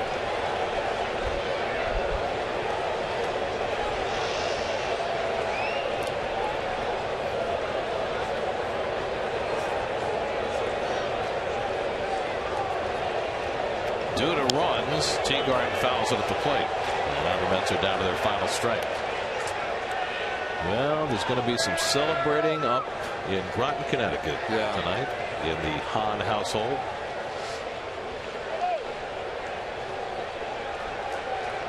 There's Jesse Hahn's dad, Fred, with his son now 1 strike away from his first big league win. And what a performance by Hahn. 6 innings, 1 hit. 0-2 coming, and Teagarden takes it low and away as Duda takes second on defensive indifference.